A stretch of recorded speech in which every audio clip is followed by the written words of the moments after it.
Well, good morning, damn fam. It is Monday, July 6th, 2026. And today on the Daily Beaver Morning Show, we are going to talk again about the pipeline. We're going to look at some strategic considerations, hypothetical, because of course we don't live in the minds of the people making the decisions, but some hypothetical political strategies, chess moves that might be at play here with the decisions that were made, particularly inspired by a column by Max Fawcett, which we will be bringing to you as well within the context of the show. And of course, Les Rouges did not move forward at the World Cup, but they had a fantastic match, and it was much closer than the final score would indicate if you didn't watch it. So we'll talk a little bit about that as well.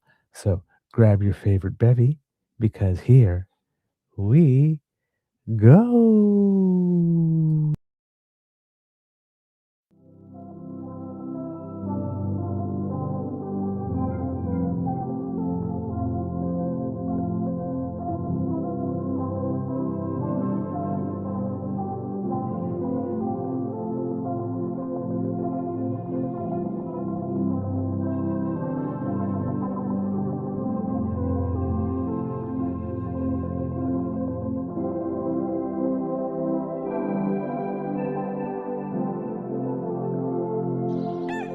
Good morning, this is the Eager Beaver Show. You are listening to a True North Eager Beaver Media Incorporated podcast.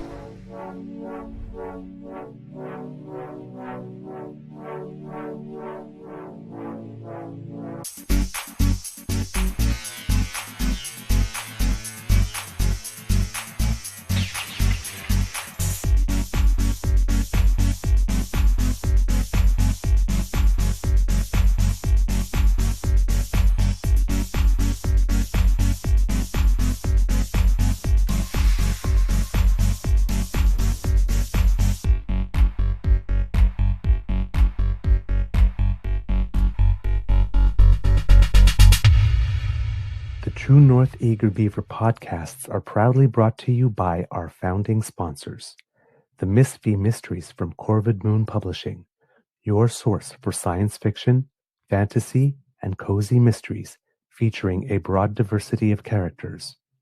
PsychicTarot.ca, book your tarot reading and unlock your spiritual journey. And the Pepper Master, hot pepper sauces made from farm-fresh ingredients to thrill your taste buds and expand your mind.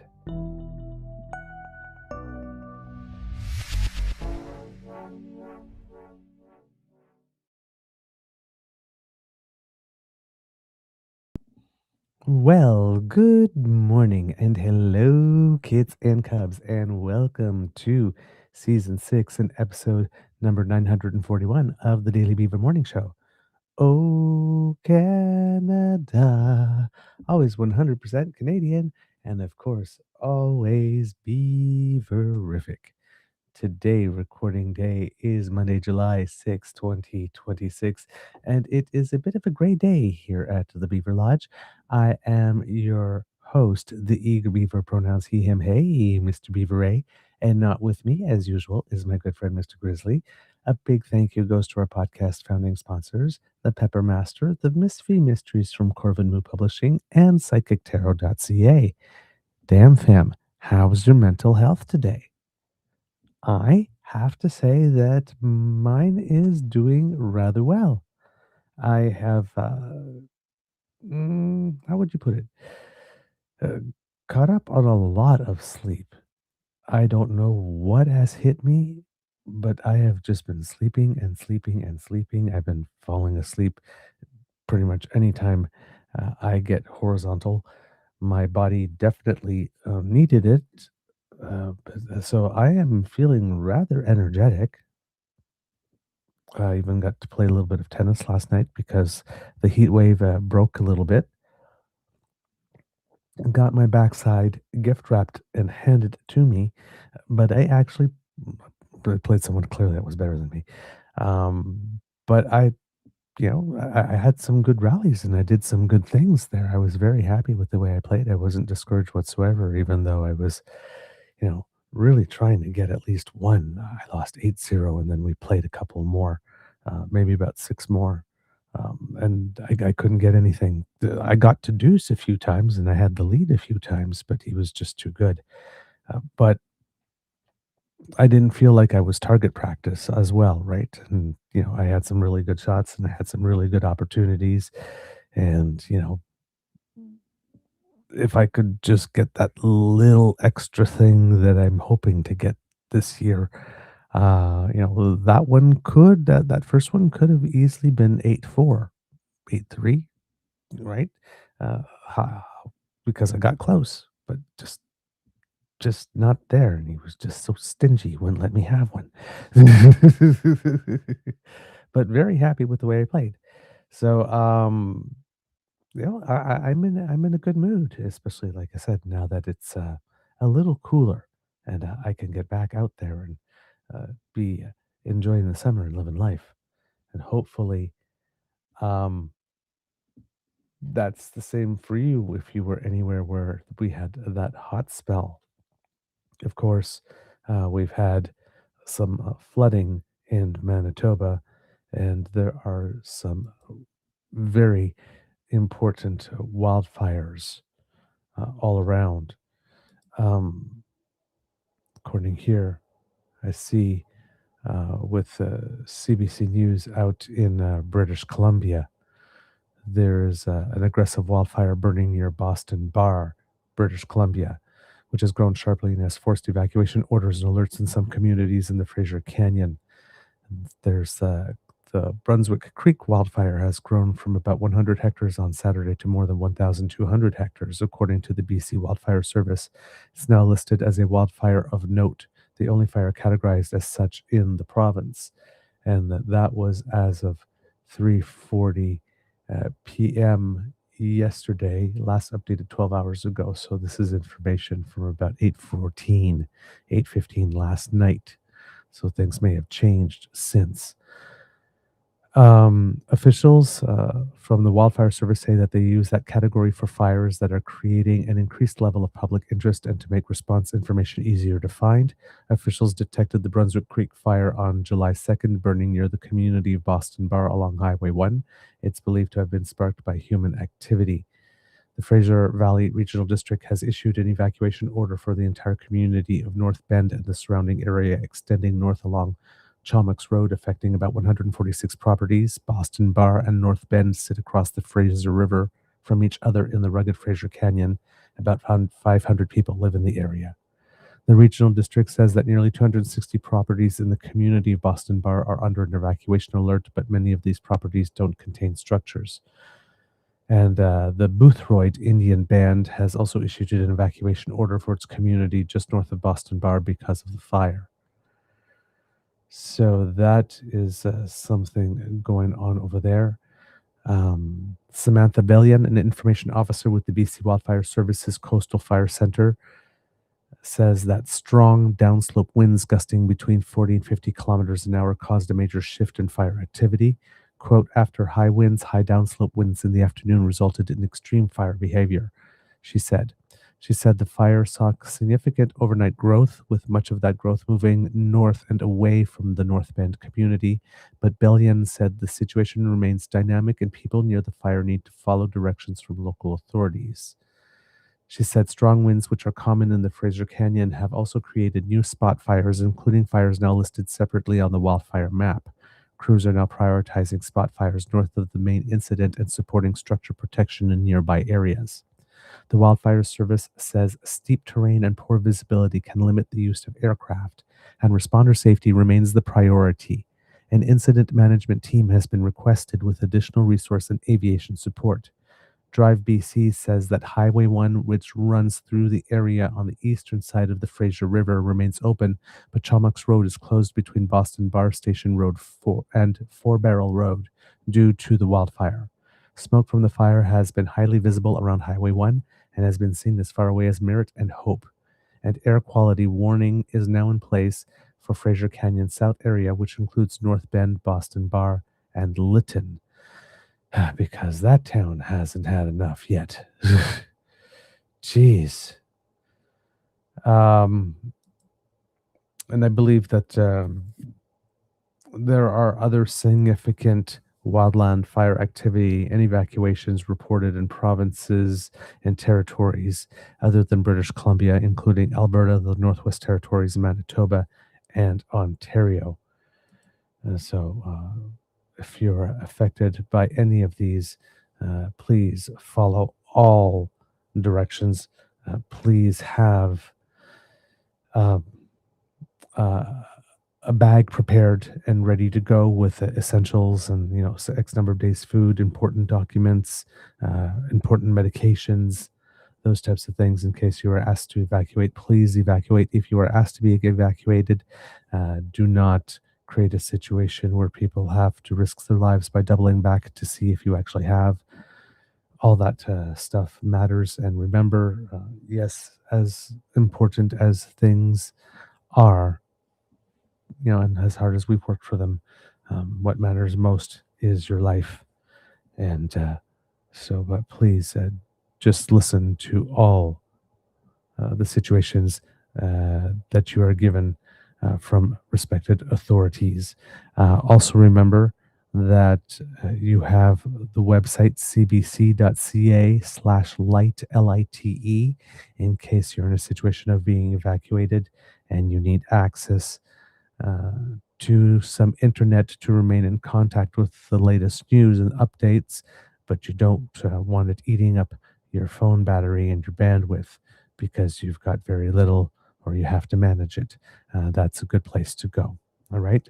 To keep that information flowing and to be up to date with what's going on. Um, let's take a look here. Um, there's a little bit.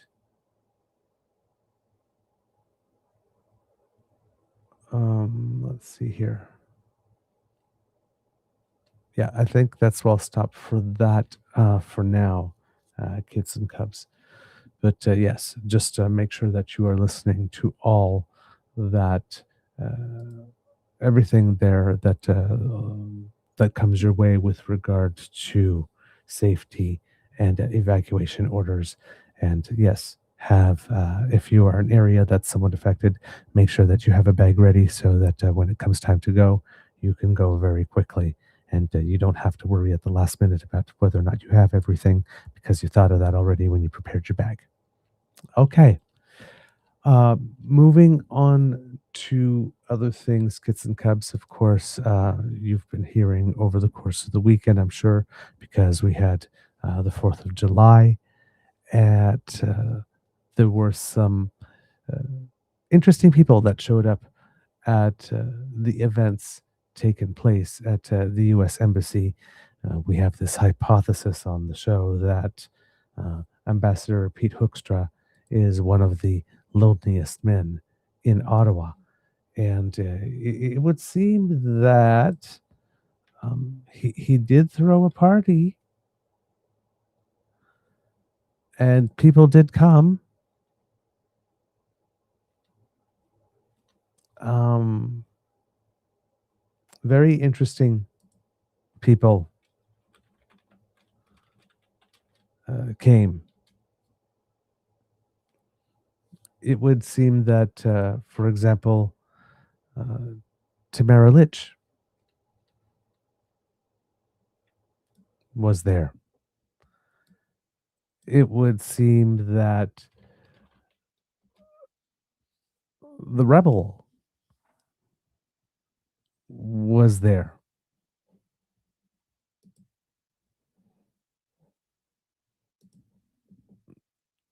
It's it's an interesting bunch of characters that have decided to go. People would point out to the fact that Aaron O'Toole was there, and yes, that is true that he's there. But Aaron O'Toole is also on the Canada US committee that is offering advice to the government when it comes to what we're doing with Kuzma. So it kind of makes sense that Aaron O'Toole would be there as a member of the Committee on Canada-US Economic Relations. He has contacts. He would interact. He would be working on behalf of Canada if he were there. But yes, uh, there were some interesting characters there. And it kind of uh, it sends a message. I think it sends a message. Other people who were there include the food professor,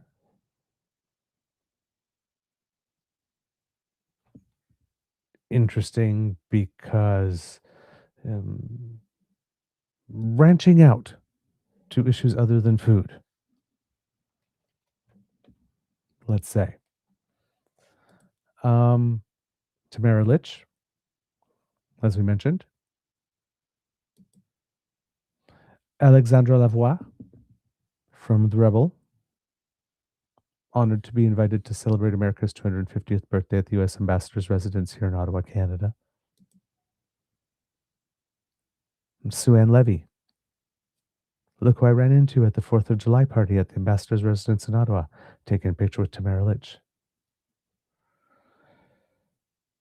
Uh,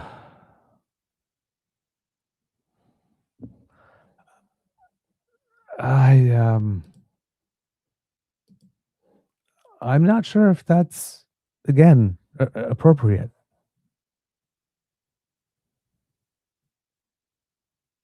Considering the relationship of these people with regard to Canada and our government.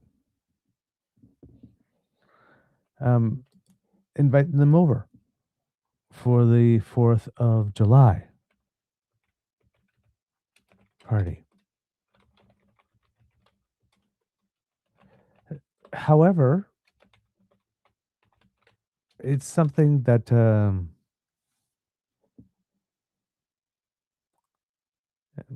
something that's in his bag of tricks, because in 2020, when he was the U.S. ambassador to the Netherlands, Dutch lawmakers criticized Hoekstra for hosting a private fundraising and networking event at the U.S. Embassy in The Hague for the far-right Forum for Democracy Party.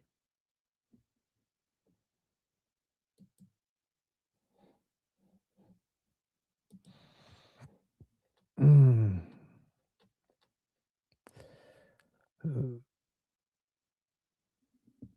He's done it before and he's doing it again. I will let you draw your own conclusions from this point on. But when I keep on saying, you do realize that this is a coup, right? They did say that they would take us through some type of form of coercion of some kind, not with tanks. So right out there in the open, that's the guest list. He invited them, and they made the choice to go. Knowing everything that's going on right now, they made the choice to go and take pictures and flaunt it and claim they're honored.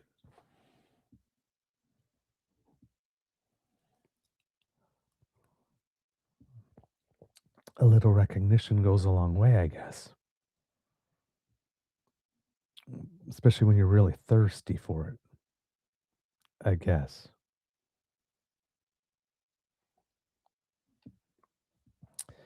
Interesting. Interesting. But no. No. Can you imagine how terrible it is for Doug Ford to have bought that ad and to go into fear. Say things about our president.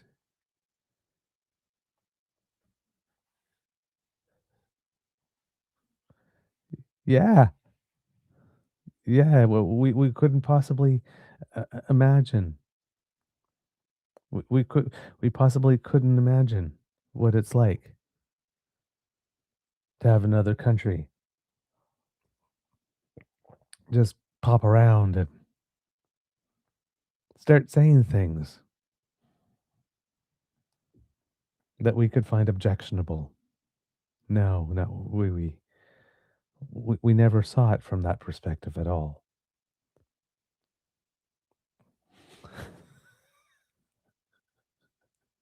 I tell you, these days, the level of shamelessness that is required to be a conservative, whether on this side of the border or the other one, you have to basically pre-agree that you are going to have zero self-awareness. Zero self-awareness. And just not care what you look like. It just doesn't matter. If I said it, I say I didn't say it. If you show me video of me saying it, I just say you took that out of context.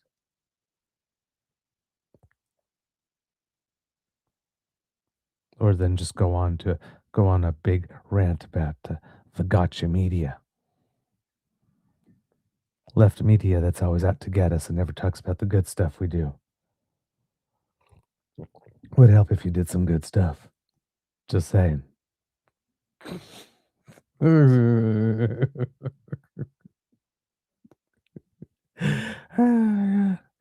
like that joke I keep on hearing um, about this old lady. She keeps on going to church and praying for God to help her to win the lottery. Every week she goes, "Oh God, I'm so devout. I come to church. I tithe. I help the kids get ready for their first communion. I do all this, and all I ask is for you to help me win the lottery just once. Oh God, please, please." And then one day, while she's saying this, the skies open up and there's a big beam of sun that comes down. You hear the voice of God. "Miss Johnson, I'd love to help you win the lottery, but could you at least meet me halfway and buy a ticket?"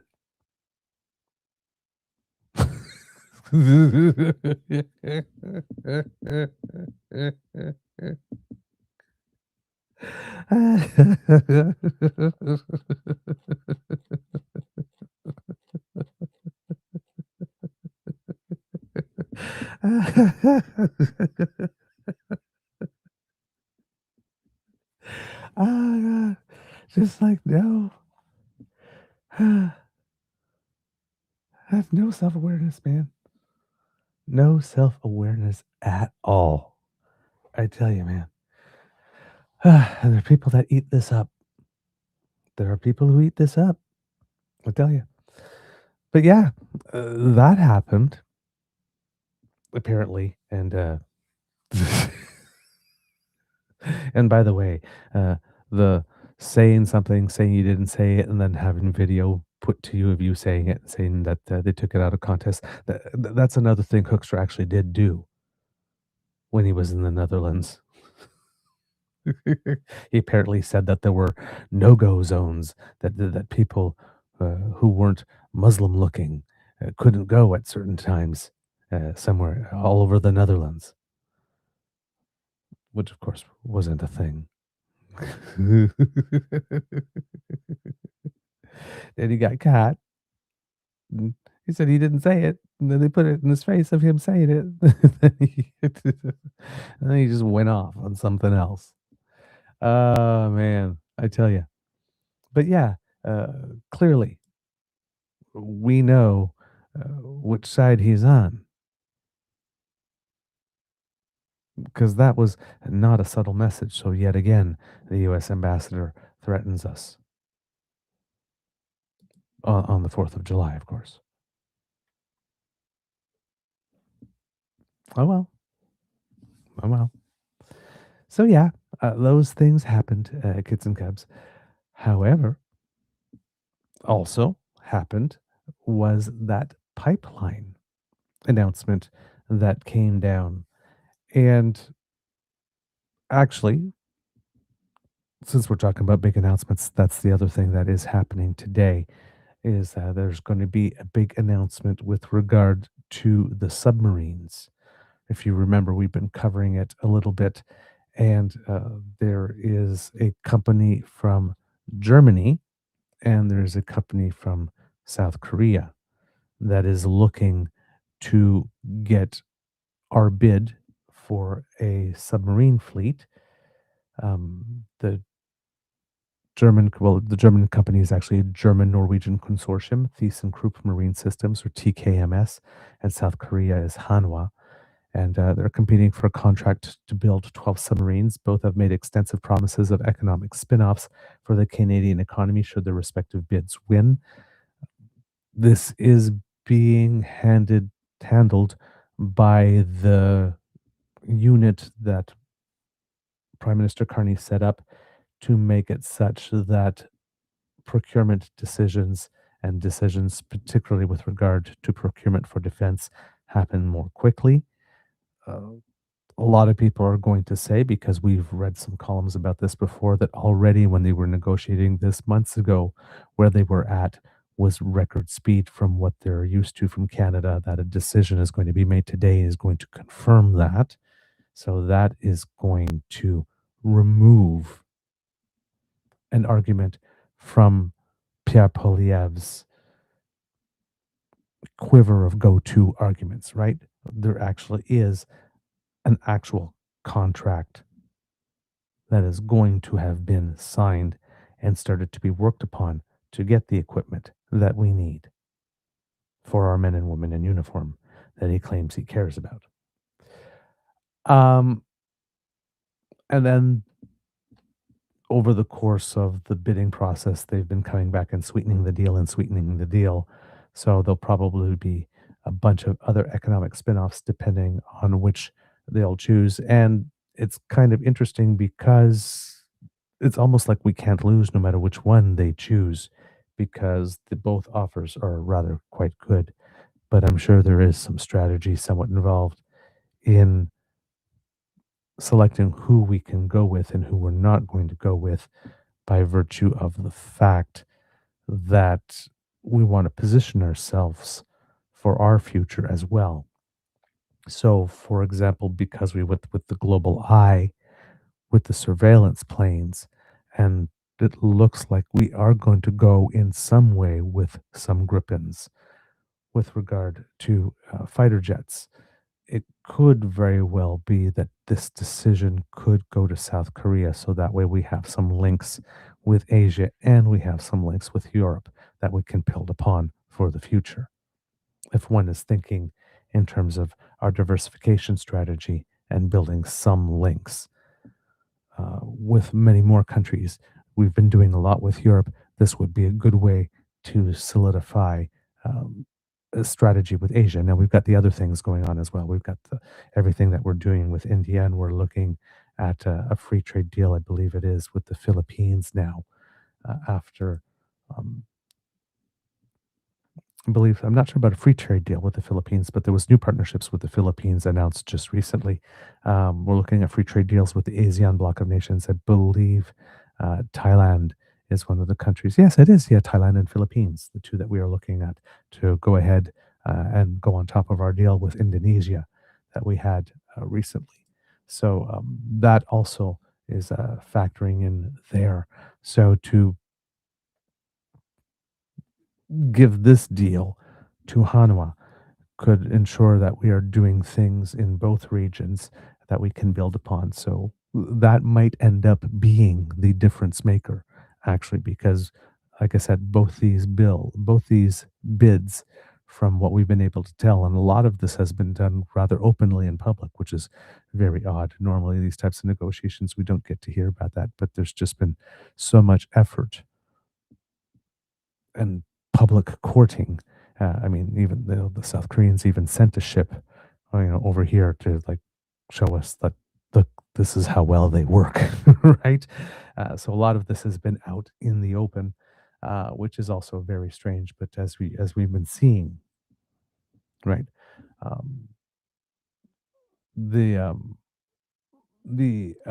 the other economic spin-offs that have been thrown into the deal also will obviously play a role in what has been decided because again, if we're not going with one, we're going with the other. But I would suspect that if we do go with Hanwha, that would be another sign that we are even more likely to announce that we are going with some Gripens for the F-35s, because even though the Global Eye purchase was one that indicated that we are making a move towards doing more with the surveillance planes with Global Eye, that we're doing more with Europe.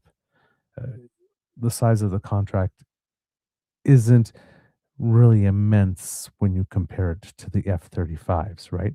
And now we have the over the horizon as well with Australia. So we're spreading out a little bit, and I'm more than okay with that. So yeah, that's uh, on the that's coming as well. And then of course the prime minister is getting ready to leave later today for a 2-day NATO summit in Turkey's capital of Ankara, where the world leaders will seek to avoid diplomatic friction with US President Donald Trump, according to iPolitics. Massive hikes to military budgets are expected to feature prominently as NATO members remain under heavy US pressure to spend much more on defense. But in the background, divisions remain over how much of a threat Russia poses and the chaotic foreign policy of the Trump administration. The July 7 and 8 NATO summit is the first since nearly all member states endorsed a bold pledge at The Hague last year to each spend 5% of GDP on defense by 2035. On this front, on our our pre-pledge before all of this to reach 2%, we have now reached 2.1% according to the latest numbers. And then with that pledge to go to 5, the additional 3%, 1.5 is core NATO spending, the similar type that goes in the 2% that needs to be increased. And the other 1.5 can be dual purpose infrastructure. Like, for example, when we just announced a deep water port and a landing strip in Grays Bay, Northwest Territories, I believe it is, that could be dual purpose. On that front, we're probably already spending 1.5 and exceeding that. So our real number, if we're looking at the old number, it's 2.1 when compared to the 2% target. And this one, we can say, compared to the 5% target, we are at least at 3.6, if not more, right? But 3.6, we can say that specifically. And then, for example, this submarine thing, um, while it doesn't all get factored into that number right away because it goes as you spend the money, um, this is a purchase that clearly indicates that we're seriously looking at moving beyond 2.1. So there's not much whatsoever for the United States to criticize, even though they will try to criticize something and find something because they think that that will give them leverage during our CUSMA negotiations. But we're doing what we need to do there on that one. Um, So those are two big announcements. Well, one big announcement and then one big event that will probably come with further announcements here. At the moment, however, what we're going to discuss today, the main subject, has to do with the pipelines and various players and various strategies that might be at play, because often when we look at these, we get the hot take and we look at one thing or another. Like, for example, on our first day, when we're looking at the first take, we're looking at just how far from the initially promised plan this was, right? We were told that this was going to be totally private. In fact, in the initial MOU, it called for one or several private right? Pipeline projects. This is no longer no longer private in any way, shape, or form.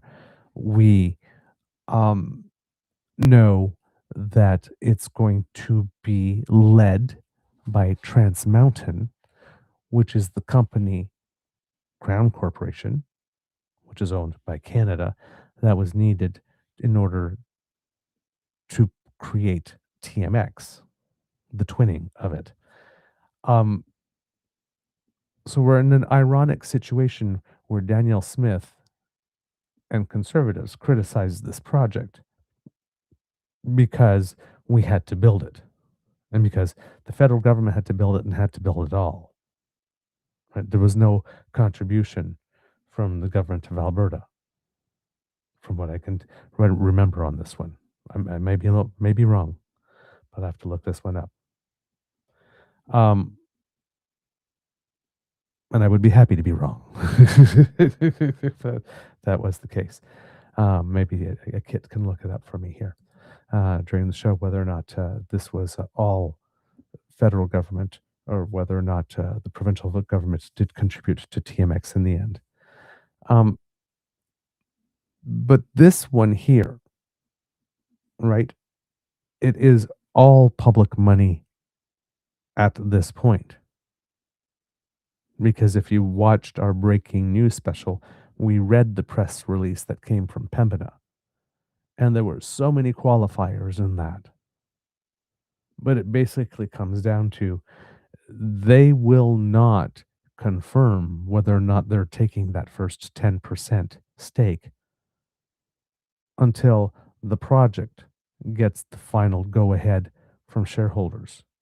So after all the permitting is done, after everything is looked at, and then, you know, all the ducks are in a row and it's ready to go. And then, there might be some like final consultations to do with certain stakeholders like Indigenous peoples, but you're going to the board and then you're looking at it and you're saying, okay, we've got all the permits, we've got everything here. Now, what are the forecasts saying for the next couple of years? All the time it will take us to build this. What will be the market at the time?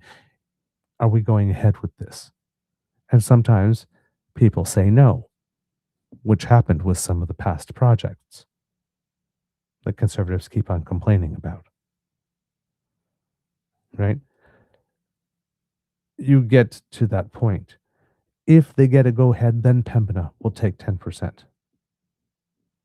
Then once it's operational, Pembina has an option to take another 10%.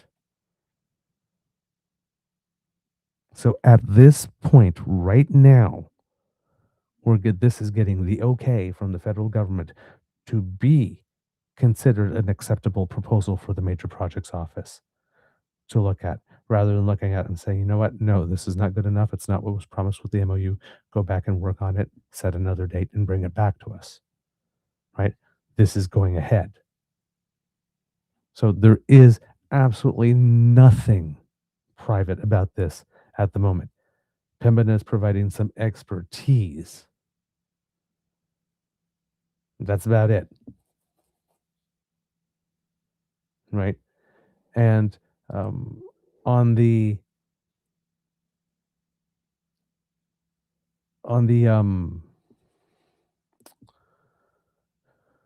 Alberta side of it, there's a Alberta Petroleum Marketing sort of corporation or something like that, that's there involved in some way.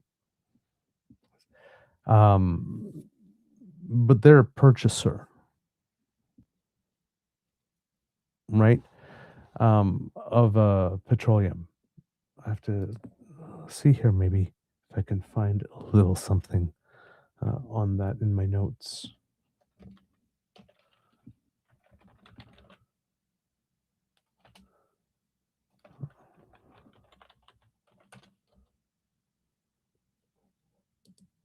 But yeah, it says here that it directly buys and sells bitumen on behalf of the industry. I don't know the full name of the organization off the top of my head. But that's the sort of private sector proponent-ish. And that latter one is not necessarily announcing or talking about an equity stake in any way, shape, or form. So none of this is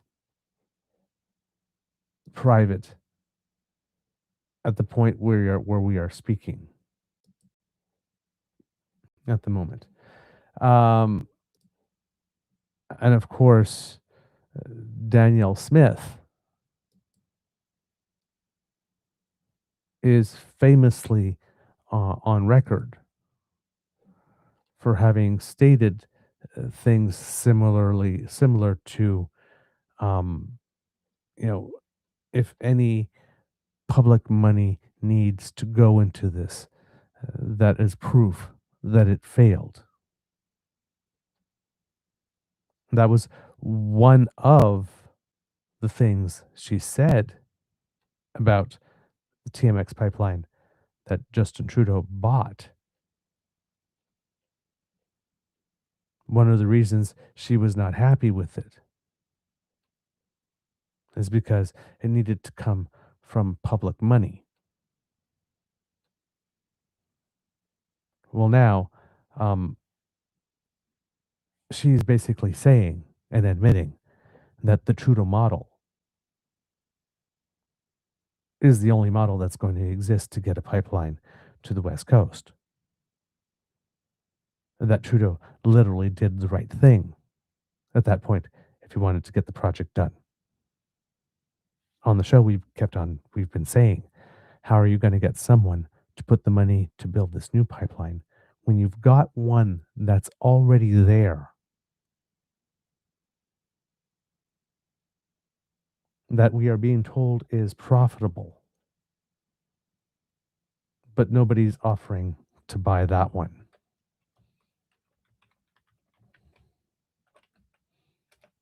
right?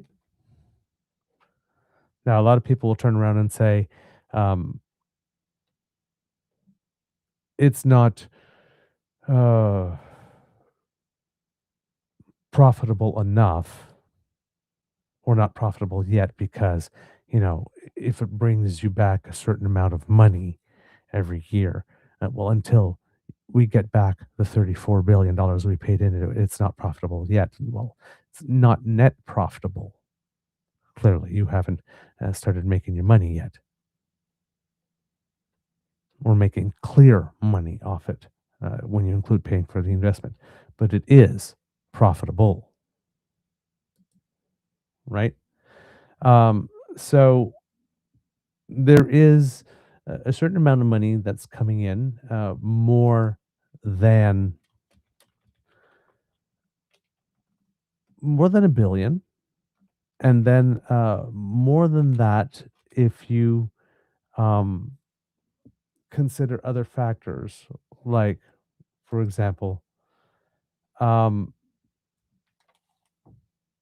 because there was a broad gap between the price that would be paid for our bitumen because we were setting it all to the south and we were getting um, just one price.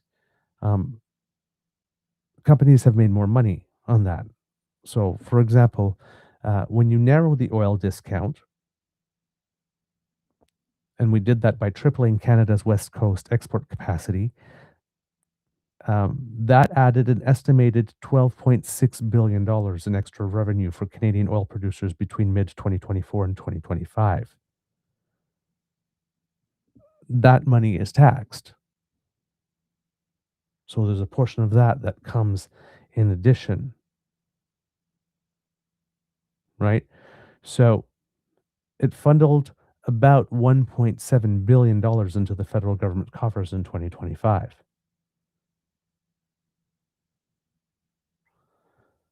So that's, if it does that every year, let's take a look.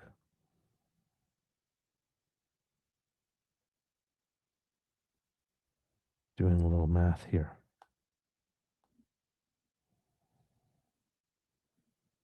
That's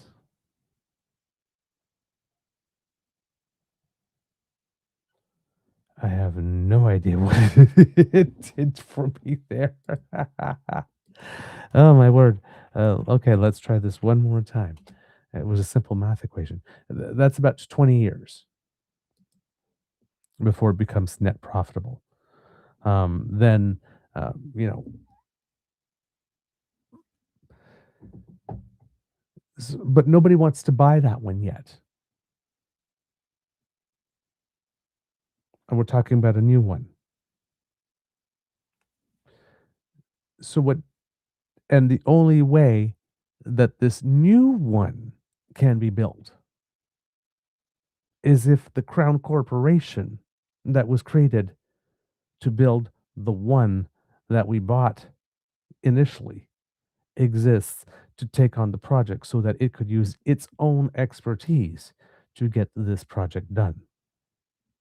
So not only is the Trudeau model, she's agreeing, is the model that works, therefore blowing up everything she said about it,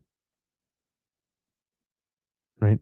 Without Trudeau having done that the first time, there would exist no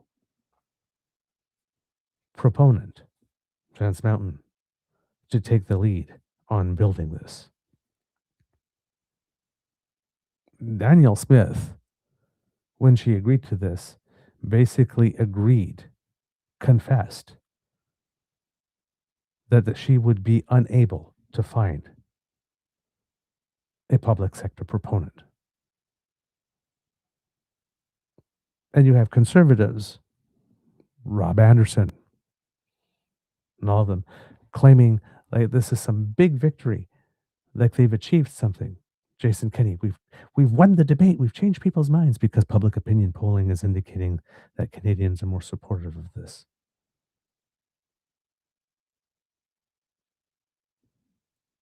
But the other thing that you've been telling us for years and years and years is that the cases for this, the business cases for these things are just so blatantly obvious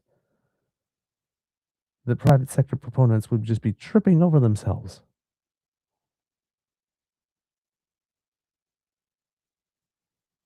And now pipeline to the West Coast, number one of the modern era, and pipeline to the West Coast, number two of the modern era, are both going to be pretty much entirely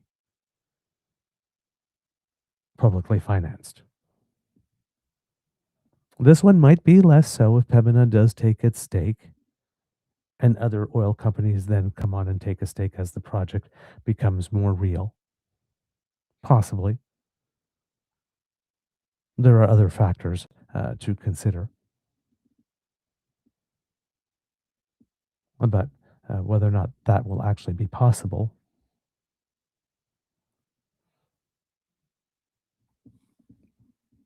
But Danielle Smith has confessed that there's absolutely no way that she can do it. Which is bad news for Pierre Poilievre as well. Because Pierre Poilievre has been going around and saying, government just needs to get out of the way and we would get that pipeline. Well, now it looks like the only way we can get a pipeline is if government actually gets in the way.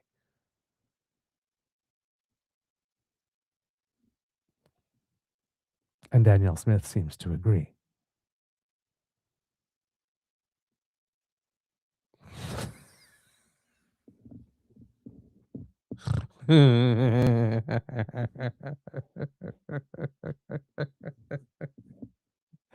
uh, how's that?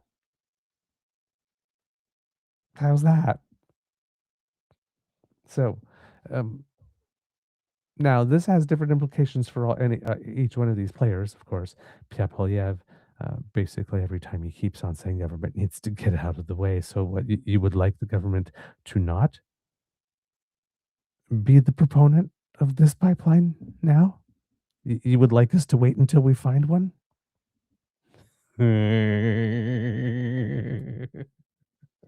Because, not only do you have conservatives claiming, right, that American tankers get to go through the Hecate Strait all the time. They don't. And while they have them claiming that there's like a complete and total liberal ban on tanker activity in uh, the strait, no, there isn't. Just on tankers that carry heavy crude and carry more than I think it is uh, uh, 12.5 metric, 12,500 metric tons of it. That's the ban. Bitumen could actually flow through the Hecate Strait if it's in a tanker that carries fewer than 12,500 metric tons of it. So it's not a complete. And American tankers don't flow through there.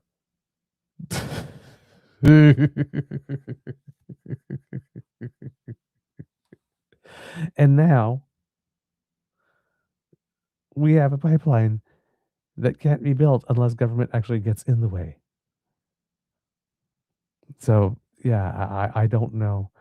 Uh, and Danielle Smith is happy with the proposal because it's still moving ahead, even though she didn't meet her end of the bargain, which makes it kind of hard for Pierre to poo-poo all over it, right? Because she's saying it's great, and they're both in Alberta.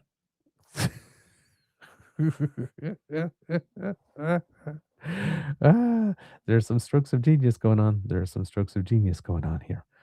Um, so that's one of the ways it is not as promised. Another of the ways that this deal is not as promised is the whole pathways thing, which was supposed to remove uh, 12, 22, and I can't remember the measurement now. I'm going to say megatons of CO2 from the atmosphere, and now that is down to 16. The 22 number would have been enough to capture all of the carbon from the new pipeline that is projected to be associated with it, and then a little more. Now, it may not cover the full GHG output of the pipeline. Something to note is that a lot of people are saying that the current TMX twinned one is not at full capacity. It is now, actually, somewhere as of around June 1st or something of the like, if I'm not mistaken. But it did reach full capacity. So we definitely, if we want to continue expanding, we definitely need more. There are many other projects that are not going to the West Coast in order to be able to transport more that have been improved.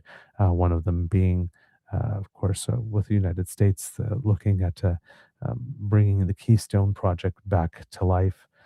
That will definitely pump a lot more if Alberta wants to produce more to other places, of course. Um, this is pumping a lot, pumping back to the United States. And the whole goal of this is to sort of move away from the United States as much as possible. But of course, if the United States needs more and we can export more to other countries at the same time, uh, we're not going to have a problem with that, right? We're certainly not going to say no to extra business. So there are some realities here that, but basically the extra million barrels a day that Danielle Smith says she wants to pump out, there are already enough projects on the books to be able to do that, right? Before this pipeline. So that's a little fact that doesn't get discussed as much as the big hot and sexier topics or the more antagonistic angles of this discussion here. Um, so let's see here what we've got here, because I've got some quotes and clips and stuff. Um,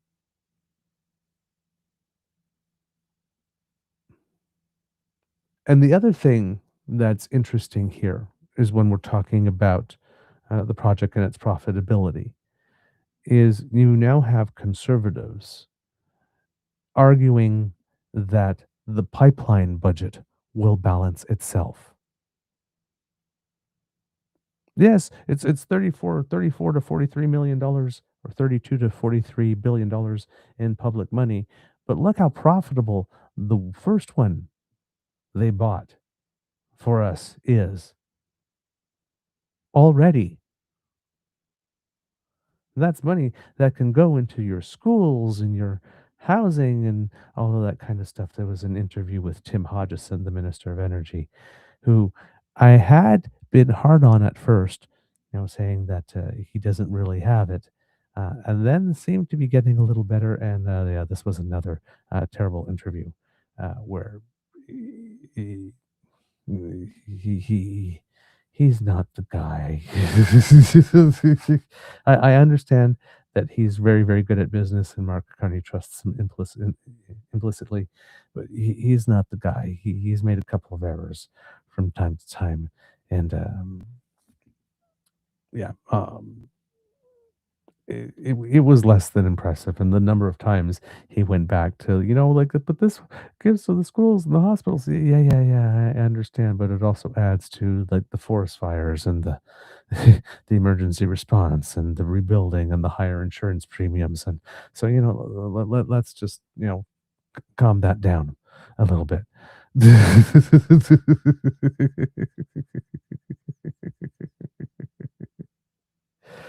Um, so, um I think I actually have a bit of that clip somewhere here, but yeah. Anyway, maybe I'll bring it to you a little later. Um, so we are looking at this.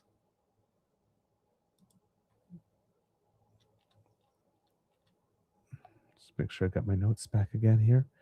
Um, so we're looking at them admitting that the Trudeau model works, that there was no way that they could have a proponent, and they're even bringing in the budget will balance itself type argumentation to justify the public cost going into it. Um, and here you have um,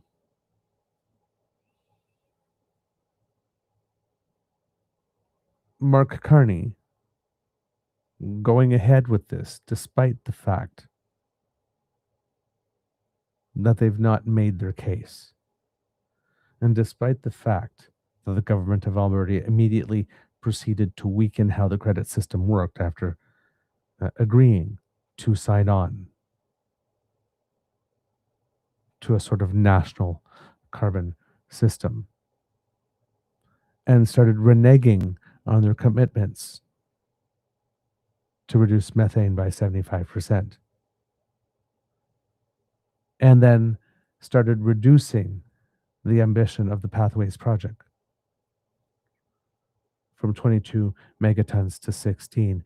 And then uh, now they're making the case that it's not economically viable, and that maybe we're going to need to kick in some money for that as well, even though that was supposed to also be all paid for by them. And meanwhile, federally, the Conservatives are getting their pipeline, but they're still complaining about the route.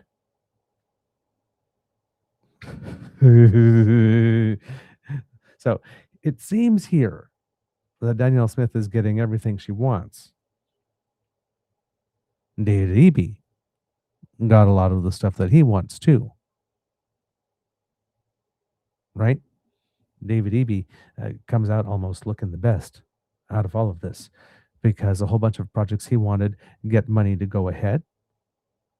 And these are probably projects that would have gotten money to go ahead anyway, since we're looking at putting some money into these types of infrastructure projects. But, you know, you put them all together, you make a bundle. He gets the win on the tanker moratorium, right? He gives the clarity and draws contrast with Danielle Smith in the process about, even though he doesn't like it and is probably not going to say a lot to cheerlead for it, he's not going to do anything to stop it. He's going to act in good faith as he should as a partner in this confederation. We know we're not going to get that from Danielle Smith. That upends an argument also used by the BC Conservatives that were basically mimicking Pierre, saying that the government needs to get out of the way. Well, he just said he's not going to fight it.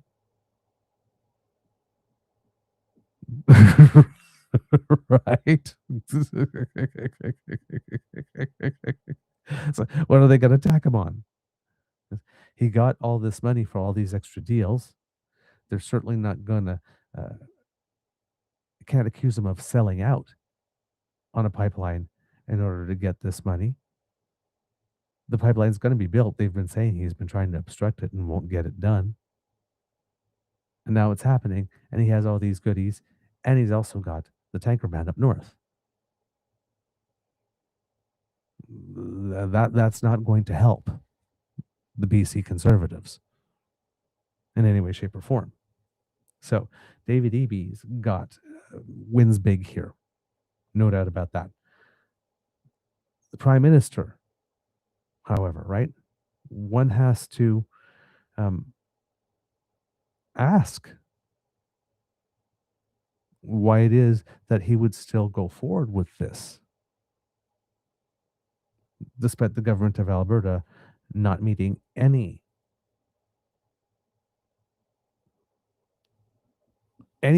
at all of the things. The only thing they did was get the application in by July 1st, but nothing serious has been done.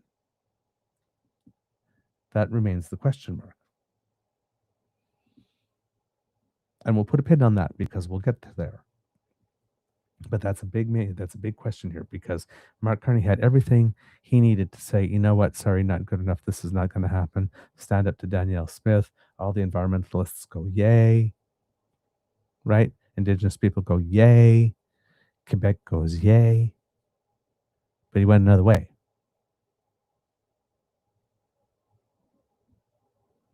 We'll get to that. Also not conducive to the Conservatives' claim that government needs to get out of the way and that everything was terrible was Trudeau, is the fact that despite the removal of the great majority of the 9 bad laws, there was still no investment. Right? Pembina is still not committing any dollars that would be at risk until such time as the project gets to final investment decision. After all of the planning, all the regulatory compliance costs, all the consultation costs have been borne by the taxpayer, then maybe they'll come in. And then, like I said, they won't invest more than 10% and not more than 20% until it's already operational. According to Ian Sanderson of the Pembina Institute, and in Canada we have Pembina, the company, and Pembina Institute, and they are not related.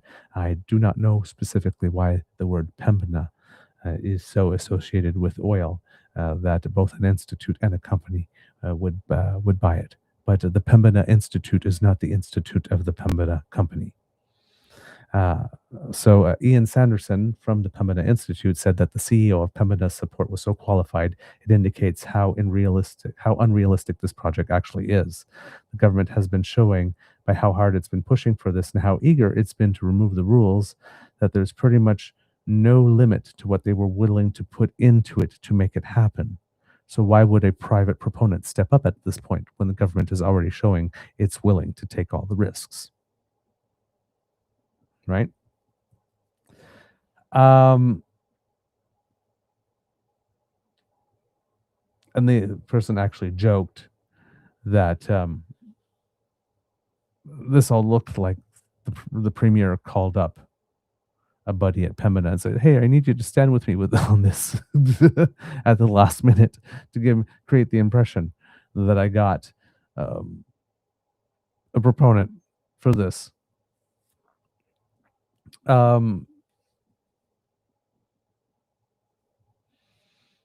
So yeah, how would you put it? Okay, let's see here. So just some interesting facts here to know about what's going on here. Provincially in Alberta, you have the relationship between the UCP and the NDP. Now, Danielle Smith, apparently this weekend at Stampede, after signing this, she received some cheers, but she also received some jeers, very similar to what she received at the UCP convention after praising the deal when she signed the MOU. But this happened at Stampede. According to the Canadian press, says, "You suck." Smith gets cheers and jeers riding in Calgary Stampede Parade. The Stampede Parade turned into a pseudo-referendum on Alberta Premier Danielle Smith on Friday as she heard both cheers and jeers while riding shotgun on a wagon clip-clopping through the city's sun-baked downtown. "We love you, Danielle," some yelled as Smith in a red cowboy hat and blue jeans waved from the box seat of a horse-drawn cart with other United Conservative Party legislature members. Some in the crowd pointed at her and chanted her name, drawing out the two syllables, "Danielle, Danielle." Many walked back at the premier she passed by. Cowboy hats and boots were abundant, almost a dress code. Along with the Stampede staple "Yahoo!"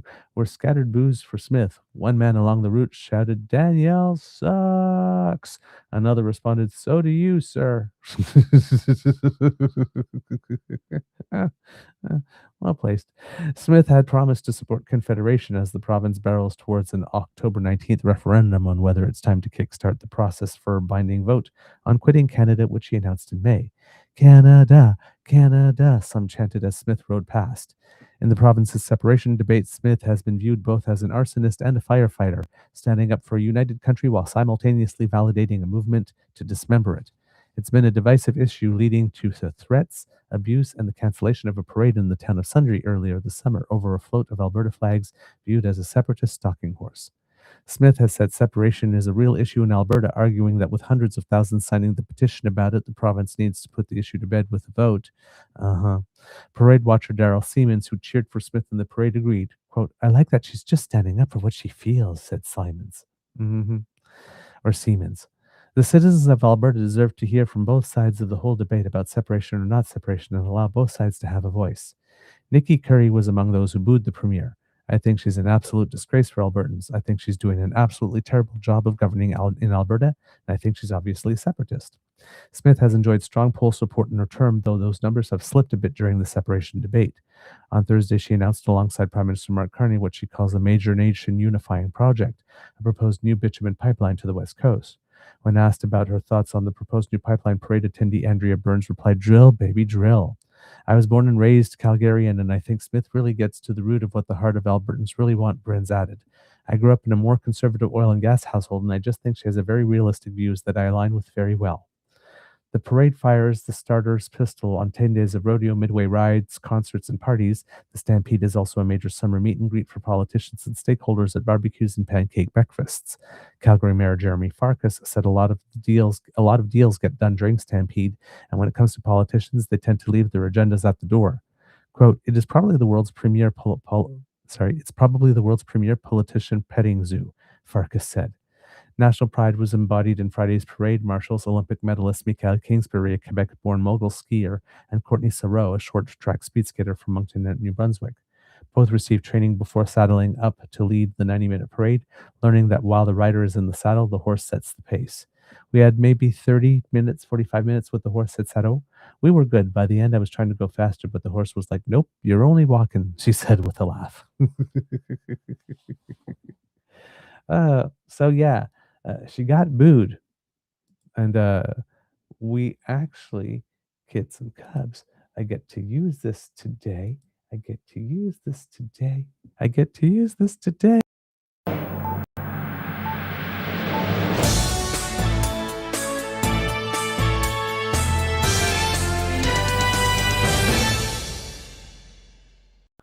Breaking news. According to CTV, Canada chooses Germany, the German company, to build the new submarine fleet.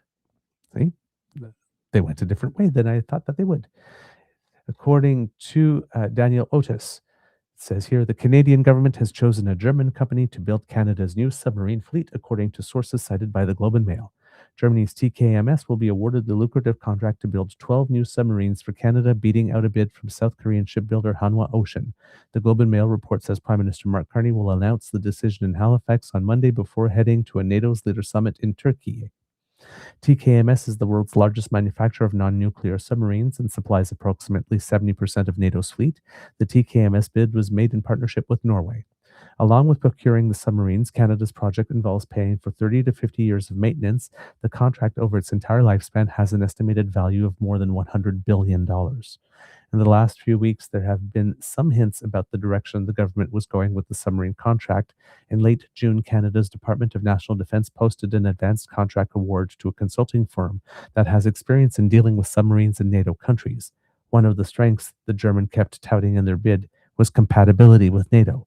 South Korea is not a NATO member, and the Germans argued that Hanwha did not have the same connectivity with NATO countries that TKMS, the German-Norwegian consortium, does. Well, there you go. We went with the German-Norwegian group.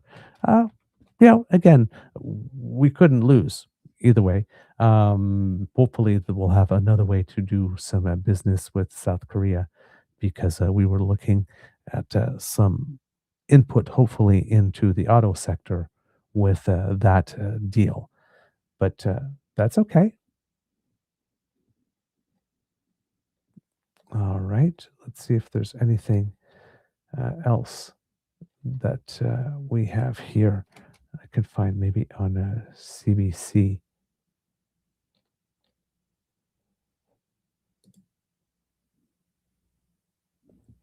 No. All right.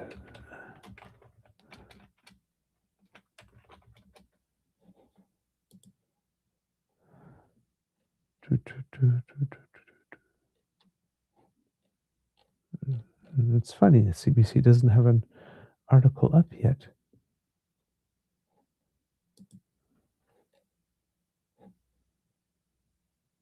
No, not yet. Okay. So yeah. Oh, I know. Silly me. The article said that there was more in the Globe and Mail. So let's go look at that one. All right. This is a Stephen Chase of the Globe and Mail.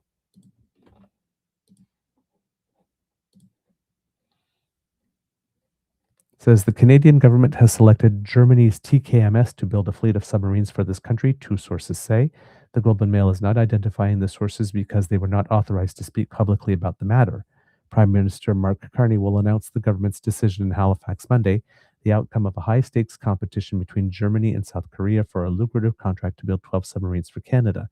The purchase will give this country an unprecedented ability to patrol its coastal waters undetected. Mr. Carney had previously said the government would make its decision by the end of June, but didn't specify an exact date.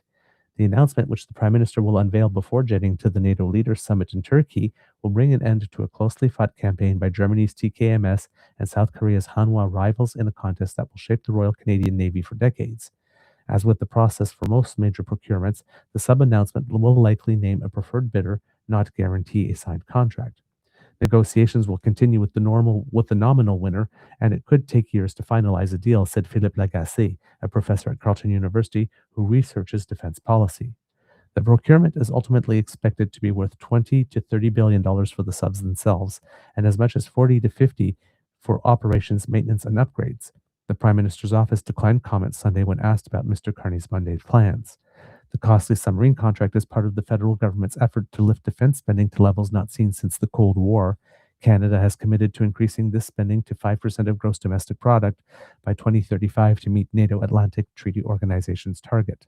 Ottawa said early on that both models of diesel-electric subs would suit its purposes. Hanwha's KSS-3 Batch 2 submarine, or TKMS's 212C2 model, and that its decision would turn instead on the economic benefits the companies could deliver for Canada. Hanwha has promised more than $70 billion in trade and investment in Canada and more than 25,000 jobs annually between 2026 and 2044. German Defense Minister Boris Pistorius said in May that the DKMS bid, a joint proposal with Norway, would add $86 billion to Canada's GDP in terms of economic benefits over the life of the deal. The proposal is expected to create more than 650,000 job years of employment in Canada over the term of the agreement, the Germans said. A job year means one job for 1 year. There had been reports that Ottawa was considering splitting the contract between Hanwha and TKMS, but government ministers have in recent months played down this scenario. Canada's planned submarine purchase will be transformative for this country's military might, making this the first time in history that the Royal Canadian Navy will have more than a token presence underwater. Canada hasn't purchased unused submarines since the 1960s during the Cold War and has never ordered anywhere near 12 at once. Canada currently owns 4 subs, all of which were purchased secondhand and only one of which is typically operational. The Canadian military has said that it needs 12 subs to properly defend the country based on the assumption that for high readiness, only 1 every 4 vessels would be fit to deploy, with others under maintenance or used for training. The purchase will give Canada 3 submarines to deploy at any time, stealth machines that will create an ability to deter hostile or rival countries from prowling around the country's Arctic or Pacific and Atlantic coastlines. Let me try that again. The purchase will give Canada 3 submarines to deploy at any time, stealth machines that will create an ability to deter hostile or rival countries from prowling around the country's Arctic or Pacific and Atlantic coastlines. Quote, it will give us much more of an ability to independently know what's happening around our own Canadian coastal waters, said David Perry, president of the Canadian Global Affairs Institute, a think tank. Since August 2025, Hanwha and TKMS and the countries backing them have waged a very public campaign to buy their way into Ottawa's heart. The Carney government, for its part, has taken advantage of this heated rivalry to extract spending promises from bidders that would benefit its Canada First industrial policy, which seeks to preserve and expand industrial capacity as a defense against U.S. protectionism. Seoul-based Hanwha and TKMS, headquartered in Kiel, Germany, have pledged industrial benefits to Canada and lined up Canadian business partners who would benefit from the submarine contract. Hanwha, for instance, in January pledged to spend US $200 million to help struggling steelmaker Algoma build a steel beam mill in Ontario if it wins the contract. And as part of this, it vowed to buy up to $50 million worth of steel from Algoma for construction under the submarine project. The public campaign by Hanwha in South Korea has been more visible and assertive than what we typically see in Canadian military procurements, Professor Lagacé said. TKMS and the German and Norwegian governments were slow to match South Korea's gusto, but have since been working to match it. Politicians and senior officials from South Korea, as well as from Germany and Norway, have traveled to Canada to make their pitches. The South Koreans dispatched a submarine to Canada this spring to show off their technology. Germany has underlined its long-standing relationship with Canada, including through NATO, as well as TKMS's record of building submarines for international customers. Quote, together, Canada, Germany, and Norway can build the biggest, most modern, and low-risk conventional submarine fleet, building, training, and maintaining together 3 NATO allies, 2 Arctic nations, said Thorvald Bellman, the German ambassador to Canada. Over the last 75 years, our 2 countries have developed a special relationship because of our partnerships and shared values, but also because we keep our promises to each other. That is the part that I did forget in terms of the interoperability, because Norway and Germany already use these same submarines, that we would be a 3-nation fleet. And that would make it much more difficult for the United States to want to assert that type of sovereignty up there. Okay, interesting. Industrial benefits are a key to contracts, but defense experts say this submarine contract competition is different from other past bidding wars for other major weapons systems, such as Canada's last fighter jet competition. In 2022, Canada selected the US-made F-35 over the runner-up Saab Gripen from Sweden. The F-35 contract is currently under review by Ottawa. Quote, there was never any real question, I think, about what the Air Force's preferred option would be, Mr. Perry said of the competition that picked the F-35. In this contest, it's unusual that there is no U.S. defense contractor bidding for the submarines. Canada ruled out nuclear submarines, and the United States no longer makes conventional diesel electric subs. This also means there is less pressure from Canada's most powerful ally to pick one submarine over the other. Finally, South Korea, the underdog in this fight, has poured tremendous effort into the contract as the country tries to expand its military industry.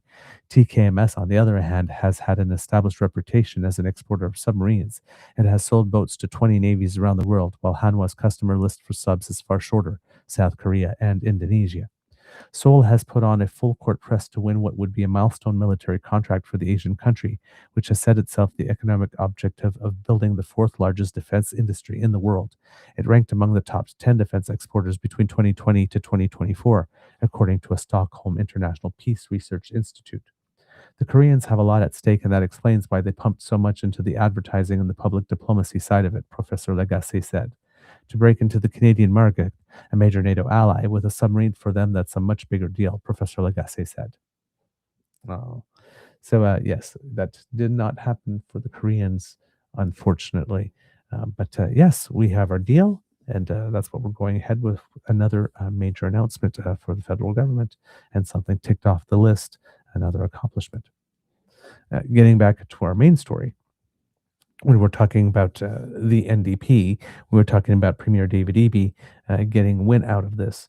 Naheed Nenshi also, as we announced in our live watch party, came out immediately on record saying that he approves of this, and that therefore will not be the person talking against this or trying to build a case against this in Alberta, which is something he probably needs to do if he wants to win the next election. But that is happening as well. Premier Canoe has already indicated that he would support the Port of Churchill being used as a way to get energy out, and therefore probably will be supportive of this, even though I haven't heard anything on record yet.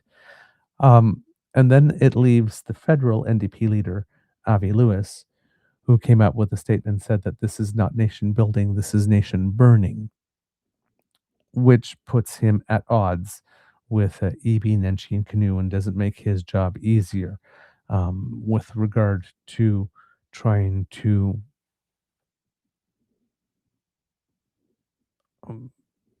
be able to make use of their own popularity with their own constituencies and translate that into federal votes. He has a good relationship with Premier Canoe on its face, but not so much with Nenshi, and I'm not sure that this is going to help relationships with Premier Eby. On that front, when I'm talking about Premier Eby, his party over the weekend gained a new member, a lady who goes by the last name of Boltby, Amelia Boltby, who was a former BC Conservative MLA, but I believe that she had joined from the BC Liberal Party after it had dissolved, and somewhere along the way left the party when it because after Rustad happened, there were 6 MPs that decided to that were either excommunicated or decided to sit as independents, and I believe she is one. And now that Carrie Lynn Findlay has won, she's basically claimed that she's going to make a purge of the not real conservatives. There's no real room for Boltby to be in the party anymore. So she announced, and this is according to Amy Judd of Global News, that she is joining the BC NDP. The Penticton Summerland MLA left the BC Conservative Caucus in October 2025 and has sat as an independent since. As a fourth-generation Pentictonite, I got into politics because I wanted to serve my community, Boltby said on Friday. Everything and everyone I love the most in this world is between Okanagan and Skaha Lake, and for the last 2 years, it's been the honor of my life to serve the people of Penticton Summerland. Boltby said it is a crucial time in British Columbia, with the province facing generational challenges that have developed over decades. quote, a longstanding housing affordability crisis, a national healthcare worker shortage, and economic uncertainty compounded by a trade attack on our country and war in the Middle East that's driving up prices, she added. These challenges impact people in Penticton, Summerland, and in every community in our province. Solving them calls for leadership that's thoughtful, principled, and determined. And when I think about who is best positioned to do this work, my confidence is with this premier and this caucus.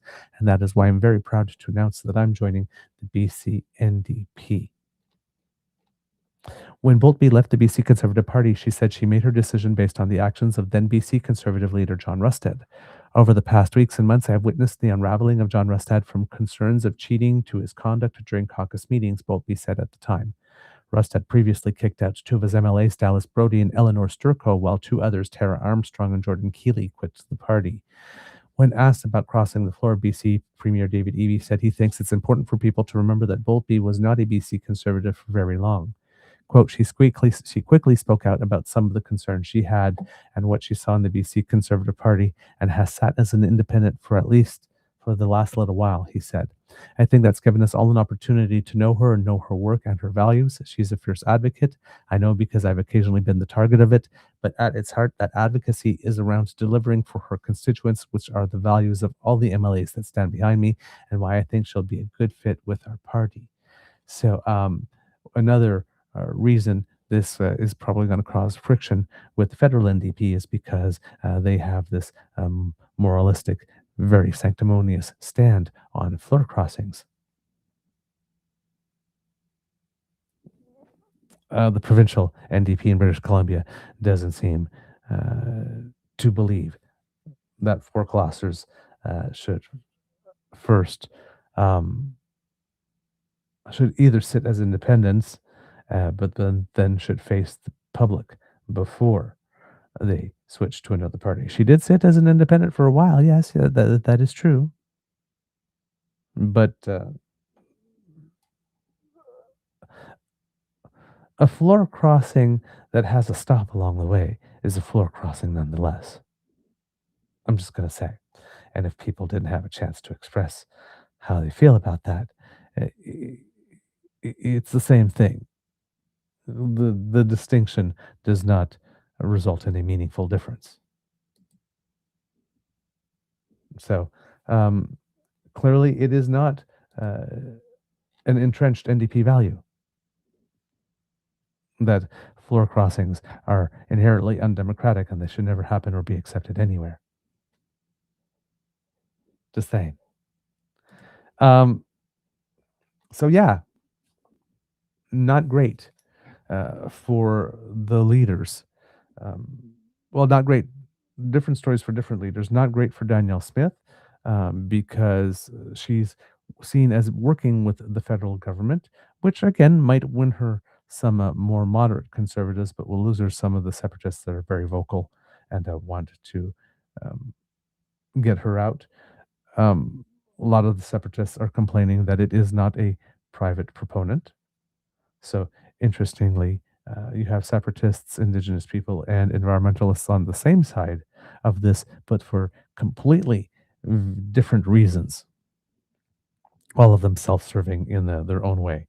But Danielle Smith not getting the love that she needs, specifically on this. Well, if you'll just hold on a second here, kids and cubs.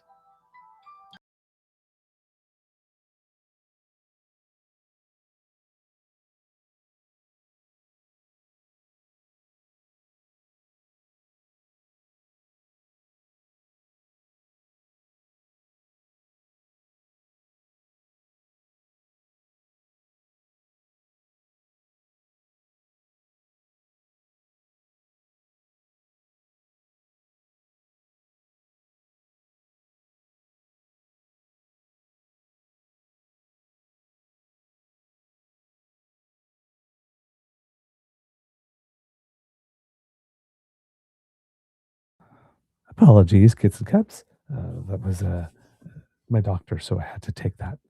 So there you go. Um, so I was talking about the various party leaders. So yes, Danielle Smith, uh, not going over very well with the separatists, environmentalists, and indigenous peoples in particular. And with the NDP leader, Naheed Nenshi, deciding not to get in the way of this, saying he's going to approve it. David Eby getting a couple of wins on the day. Wab Canoe doesn't hurt him in any way because he's already actively shown ability for resource development. For the federal leader, NDP, uh, of the NDP, Avi Lewis, just comes out and says it's nation burning. There's no room for subtlety. If you come out with at the volume 11 or 12, it's kind of hard to climb down from that later. Doesn't put him in good stead with the provincial premiers. That is definitely for sure. And of course, then has a new wrench thrown in with regard to floor crossings, with a provincial party seeming to break away with a federal policy on that. There used to be a direct link between the federal and the provincial parties in the NDP, but a lot of the provincial parties have broken away from that over the past few years. Then you have Alberta separatists who do not like this deal for whatever reason. But listen, they're in the mode right now where they don't like Danielle Smith, so they're going to poo-poo on everything that she says.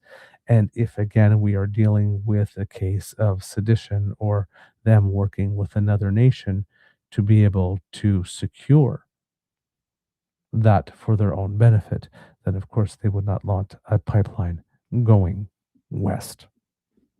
That's just not going to happen. However, there is a Quebec separatist angle with that as well. And you have Yves-François Blanchet that says billions of money that Quebec diverts from its own development towards that of the West's oil. Is that, quote, our energy for an industry that mostly belongs to Americans in complete disregard for clean energy and the climate? That's what economic nationalism has become. Disappointing. Let's develop Quebec instead, a different model and a different country. And then shows some images here of a pipeline with oil that is basically fire coming out of it. Put this up for you here.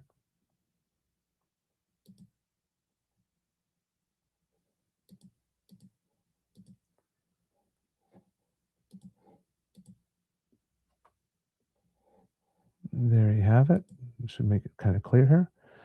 It says Liberals spend $43 billion for a new pipeline.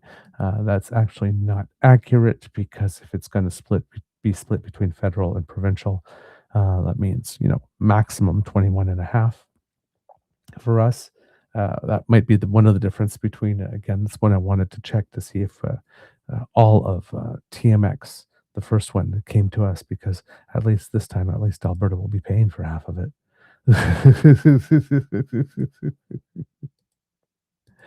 But you got Yves-François Blanchet here says Quebec has the capacity, therefore the duty, to be a model in clean energy, a gift of geography and of René Lévesque.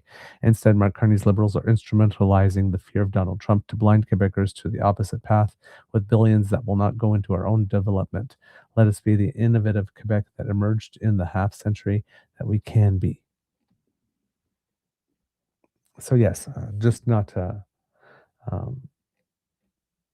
clearly not in favor of it, and probably will be looking for ways that he can try to spin that into federal government intervening somehow in Quebec in jurisdictional competency as we're getting close to the October referendum in Quebec. And of course, October is going to be a very interesting month in Canada because October 1st, the Major Projects Office needs to come back and let Alberta know whether or not they are going to give this pipeline the designation that it will be fast-tracked. That probably, of course, is going to happen because there's no way that would happen 18 days before the Alberta referendum, which is on the 19th. And of course, obviously, doing all that work and then reneging on that and having that be announced 4 days before the Quebec referendum, which would give any separatist party a last-minute 3-day push going, see, you can't rely on Canada. You can't rely on Canada. So that's not going to happen either. Um, so that is probably going to go through. After that, there may be some interesting things that happen, but until then, right? No, uh, everything, at least from the federal government side, is going to be looking like we are all in on this and we are pushing through. Um, as I mentioned, for the conservatives, federally doesn't help them a lot because it blows up one of their arguments about government getting out of the way. Number one, and puts them in a position where they feel they need to oppose something or find a way to oppose something that Danielle Smith actually approves of, and that she might need also, because if she is betting it all on federalism, if she is, in order to maintain her own position within the UCP, um, then she really does need this work and she really does need to get the approval, right? And then if we're talking about the next Alberta election, which is scheduled for October 18th, 2027, right? One more year. She needs um, as much approval of that as she can get by then. Um, that's where you might see the prime minister start to pull back. If you see the prime minister pull back at some point, is after we get through all of this phase, right? And then in the lead up to the provincial election, if there's a snag that happens, that can be blamed on her. Or if there's an announcement, a next announcement date that comes, but that it's scheduled after the election, Danielle Smith might be pushing very hard to get it before the election, and something might happen at that point. There's still a lot of opportunities for this project to fail. It's just for the prime minister. How long is it in his best interest for him to look like he wants this to happen and to have everybody believe it? If we're talking about national unity concerns taking place. So that becomes an interesting question. And that brings us to the article that I mentioned by Max Fawcett, Everything She Wants and Depriving Her of What She Needs. Told you. It was technically a day late and many billions of dollars short, but Danielle Smith delivered her promised pipeline proposal on Thursday. Sure, it has no commitments from shippers, no meaningful involvement by the private sector, and no prospective buyers, but Prime Minister Mark Carney still gave it a passing grade. Now Smith faces the real test, actually building a business case. If built, and that's still a big if, but we'll get to that in a moment, the new pipeline would travel southwest following the Trans Mountains right of way before splitting off the West Shore terminals in Delta. This is, for what it's worth, more or less exactly what I predicted would happen during an appearance on Ryan Jesperson's show last December. And yes, the strategic calculus I laid out then is still at work today. Alberta premiers like Jason Kenney, Danielle Smith, and even Rachel Notley at times have harvested bumper crops of political hay by portraying Ottawa as the single and sole impediment to building more pipelines. Quote, Carney is not going to serve as Alberta's voluntary whipping boy, I told Jesperson. He'll say, look, if you can clear all of these incredibly difficult hurdles, which you have shown no capacity for clearing in the past, then we'll put our stamp on it. Those hurdles remain. The biggest one is getting the oil sands companies to invest the more than $100 billion needed to increase oil production and fill a new pipeline.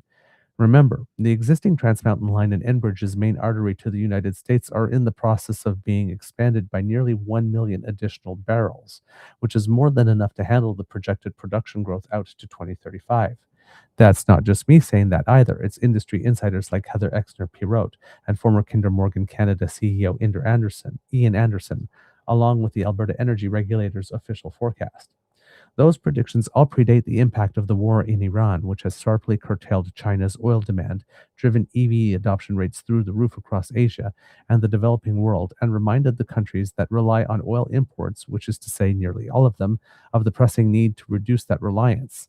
The war and its aftermath will also compel the Middle East petrostates to produce as much oil as possible, both to fill their depleted coffers and discourage their customers in the East from making different choices. There are already predictions of a building oil glut, one that would send prices crashing down even further than they are right now. According to the fact sheet released by the government of Alberta, a final investment decision on the pipeline is expected sometime between early 2028 and late 2029. By late 2027 and early 2028, we easily could be facing a repeat of the 2014 crash that nearly bankrupted Alberta's oil and gas industry and forced companies to stop building the expensive oil sands projects that had been their bread and butter at $100 per barrel oil. The notion that the notoriously risk-adverse oil sands sector will be making big bets on new projects in that environment is, I would agree, wildly unrealistic. There might be a universe in which a new West Coast pipeline still gets built, even without the oil sands companies committing to fill it with new production. Perhaps rather than adding, let's try that again. Perhaps rather than adding new high cost barrels to a low price market, they simply shift their exports from south to west. That would give Canada more leverage in its ongoing negotiations with the United States and potentially give oil producers access to better pricing. It wouldn't be good news for the owners of the existing pipelines headed south, of course, nor would it add new net royalty revenues to Alberta's coffers, but that surely isn't Carney's top concern right now, or Smith's for that matter. I understand the frustration from certain quarters on all this. What looks to me like a strategic choice looks to others like craven capitulation. The Prime Minister has made the existence of a private sector proponent a clear condition of his initial support, and now we're looking at a situation where the Trans Mountain Corporation, owned by taxpayers, will be leading the push. Pembina Pipelines Corporation, a private company, will own 10%. The emissions reductions promised by the Pathways Alliance, meanwhile, have been scaled back significantly from some of their earlier pledges from 22 megatons to just 16. But right from the outset, Carney seems to have been guided by two competing realities: Danielle Smith's insistence on pushing for a new pipeline and an economic environment that makes that nearly impossible. He knew that his government would get blamed for the failure, and he had seen the damage that that did both to the previous Liberal government and the broader relationship between Ottawa and Alberta. As tempting as it might be for him to tell Smith to pound sand and speak the truth about the direction and shape of the energy transition, his job is to do what's best for Canada. And so, he's refusing to allow Smith and the oil and gas industry to back him into the same corner that it had Trudeau in. The agreement on the route pushes the real decision point on the pipeline well past October's separatism referendum and limits any opportunities for Smith to weaponize it against Canada. It also buys time for the energy transition to continue laying down track and perhaps the arrival of an oil glut that will make the prospect of another pipeline completely moot. In giving Smith so much, Carney is taking away the one thing she needs most for her own political survival: an enemy in Ottawa. Hmm? Hmm? Meanwhile, he's using the pipeline process as a political smokescreen to advance the things he cares about. In the deal with British Columbia that was also announced Thursday, for example, he included funding for new electrification infrastructure, including a new intertie between BC and the Yukon. Carney also secured an agreement on establishing a national carbon credit framework that won plaudits from organizations like Clean Prosperity. If Alberta and other provinces can be included in that, we might just be on our way to an industrial carbon price that has staying power. Maybe this all blows up in the Prime Minister's face. Maybe the rope he's handing Alberta will trip up his own government, not Smith's. And maybe I'm chasing a bit here that I've already lost. Time will tell, I suppose. But buying more time seems like a pretty smart investment on the Prime Minister's part, and he's not exactly a stranger to those. Interesting little bit of strategy here at play, as pointed out, or potential strategy at play with Mark Carney. So basically, the final investment decision on the pipeline is expected sometime between early 2028 and late 2029. That's after the provincial election. So Danielle Smith can get all the booze from the separatists, whatnot, can have her by-election, because if the not the by-election, can have her referendum, try to come up with new topics to bash Canada over the head with. But if the separation thing doesn't go through, then Alberta separatists are going to claim some type of situation being rigged or something having been unfair, and she's going to have to deal with that, creating more investment uncertainty in the province, reducing her personal popularity even more. And odds are that there could be a situation in 2027 that she loses the election before we need to make a final investment decision on this. And then the project can fall apart. And then there's no other pipeline, right? Or we can realize that the situation has changed. And that's one of the ways. However, he also states when he goes, there might be a universe in which a new West Coast pipeline still gets built, even without the oil sands company competing to fill it with new production. And the reason is that you build it so that you have more ways, more routes for the oil we currently produce. So, for example, if the United States starts to become a little ornery, or if the United States does manage to get oil going in Venezuela again and decides to replace what it gets from us with the oil that essentially it would be pretty much stealing from Venezuela, we would have another pipeline out for other markets other than the United States. Or if we wanted to apply some pressure on the United States, we could just say, sorry, we don't have as much to give to you down south because we have to give more out east. Right? That could be another concern. It could also have it for the very fact that if we do want to be a backup in case that situations like the Strait of Hormuz happen all over again, we actually have to have the infrastructure to do that. So there is a case for building it regardless. And it's not it's not like we don't need the infrastructure project and the jobs and something that would use Canadian steel and all of that kind of stuff as well. But there's going to be lots of work before shovel gets in the ground, again, with all the stages that we have talked about before, right? Everything that has to do with the planning of the pipeline and making sure that the regulatory compliance takes place and making sure that all the decisions, consultations that are required to happen before they get to the final investment decision, all of that stuff is expense and costs that are going to come up, and it generates jobs and economic activity as well. So even before you get a shovel on the ground, there is some benefit of some kind by going forward with a project such as this. So there you have it, kids and gubs. Various hypotheses of things that are at play here when we're looking at this. And if we're looking at why the Prime Minister might be still willing to go along with this at this time, because right now he is spending a lot of political capital, right? He is going to be losing some votes. Clearly from the environmentalists, clearly from some Indigenous groups, clearly from maybe younger Canadians who are more idealistic. He'll probably be gaining some, clearly, from moderate conservatives and people that just want us to get on with it, or that see the emergency of the moment, given what's going on with the United States, and saying, yes, we need to do this. Either way, but in the long run, if you're playing the long game, there are still many opportunities for people who don't want to see a pipeline happen for this to blow up, right?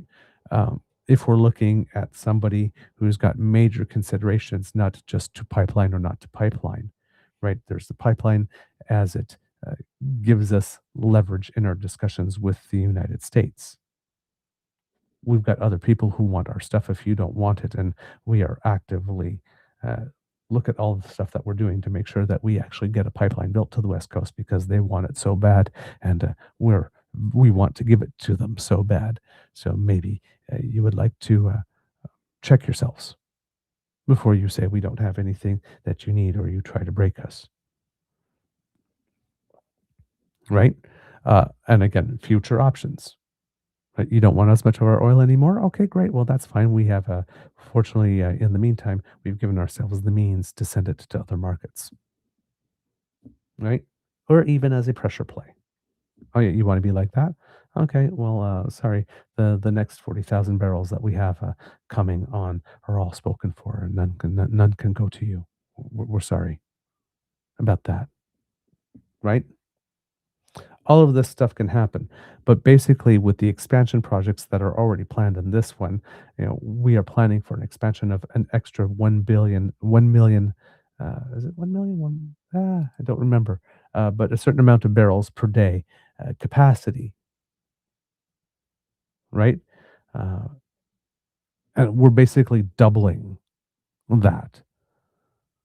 So people are having questions on whether or not there's enough to meet the first 100 million barrels per day additional. Is there enough for 200? We don't know. We really don't know. But again, in terms of flexibility, there are other strategic components there. With regard to national unity, right? As this article states, if Danielle Smith absolutely needs an enemy in Ottawa, then Mark Carney's position is to absolutely not be an enemy in Ottawa. No proponent? No problem. Reduced pathways? No problem. You need us to throw money into pathways? No problem. Right? Because now, if Mark Carney is going to have a problem with this, now is not the time to have it. Not prior to the Alberta referendum, not prior to the Quebec provincial vote, right? Not to prior to October 1st when the Major Projects Office has to declare whether or not it will be a project of national importance, and probably not before October 2027 when the next Alberta provincial election comes around. If Mark Carney is going to have a problem with the project in some way, shape, or form, it would be much in his interest to wait until after October 20th, 2027 to have a problem with it than before. All he has to do up until now is smile and nod, and yes, take a couple of political hits that will come from the left, but hope he can ride those out.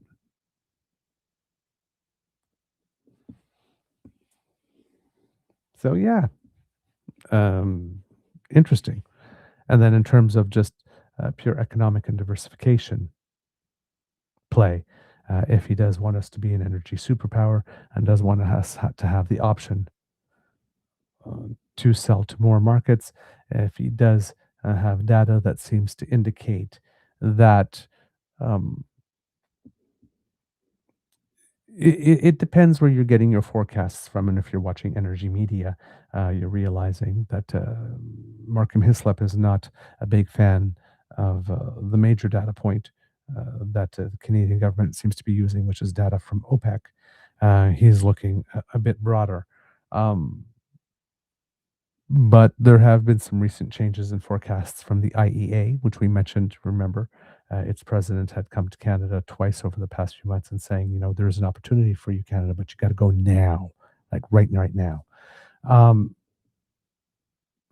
they have forecasts that seem to indicate that with things, way things have changed, is that there might be still strong market demand for oil until 2050, rather than a peak oil demand coming a whole lot earlier than everybody had expected. And therefore, there might be an actual opportunity for this to happen, where you have the prime minister making statements.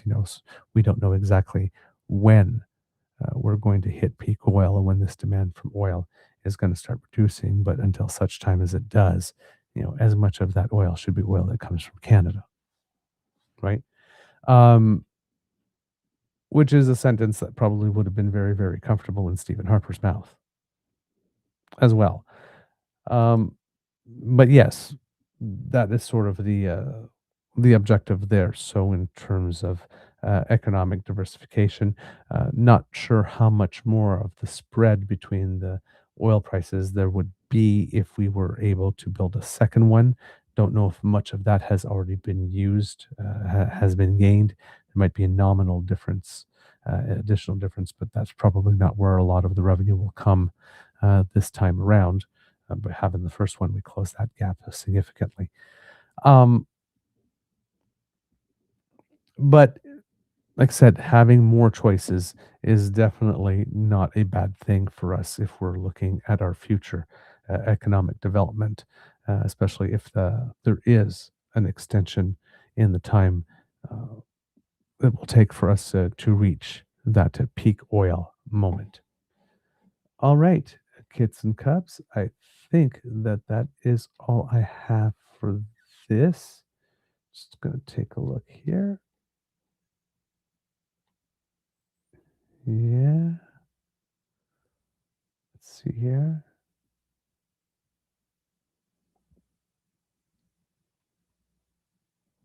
Yes, this is the other thing that I was mentioning. Ian Sanderson of the Pembina Institute wanted us to know that was very important here. Um, they say that according to their report, the demand case for heavy sour crude, which is the product that comes specifically out of Alberta, is not great, that there's not a lot of refining capacity in Asia for it specifically. There are other considerations. One is that Venezuelan oil is entering the market, and other competitors can produce at a much lower cost and have much shorter shipping distances. Getting the product for a cheaper price usually trumps getting it from a secure supplier if people are making a decision with all things being equal. Um, the possibility that most of the gap between WTI and WCS that existed was closed with TMX, and there's not much more to be gained on that with a second pipeline. That was the comment I was just making. And that the new pipeline would probably have to charge higher tolls than the ones on TMX because they were set artificially low.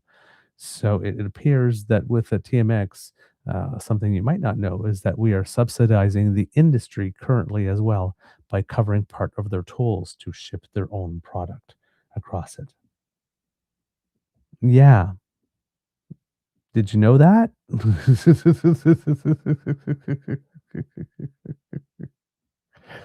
Oh, my word. So yeah, basically, Mr. Sanderson saying that uh, considering our projected oil sand capacity expansion and the projects that are already built to have loops or stuff like that that create with current pipelines that allow us to increase more, or technological things that we can do so that we can put more through a pipeline. Um, he says that it would probably be better to maximize what we already have and build on that with our various brownfield projects than start a whole new greenfield project. So there you have it, kits and cubs. Hopefully, over the course of the week, as we discuss this, I will be able to use some of the clips that I found. I had some for you today, but I was having a little trouble going back and forth with Restream to clips, so I decided to just keep the flow of the episode going. So hopefully, I will have more of those for you over the past little while. But that sort of gives you an overall uh, view. And like I said, you would have a better view like around today with have people, serious people, having time to do some serious analysis and take a look at this. Um, so yes, um, many things at play. Um,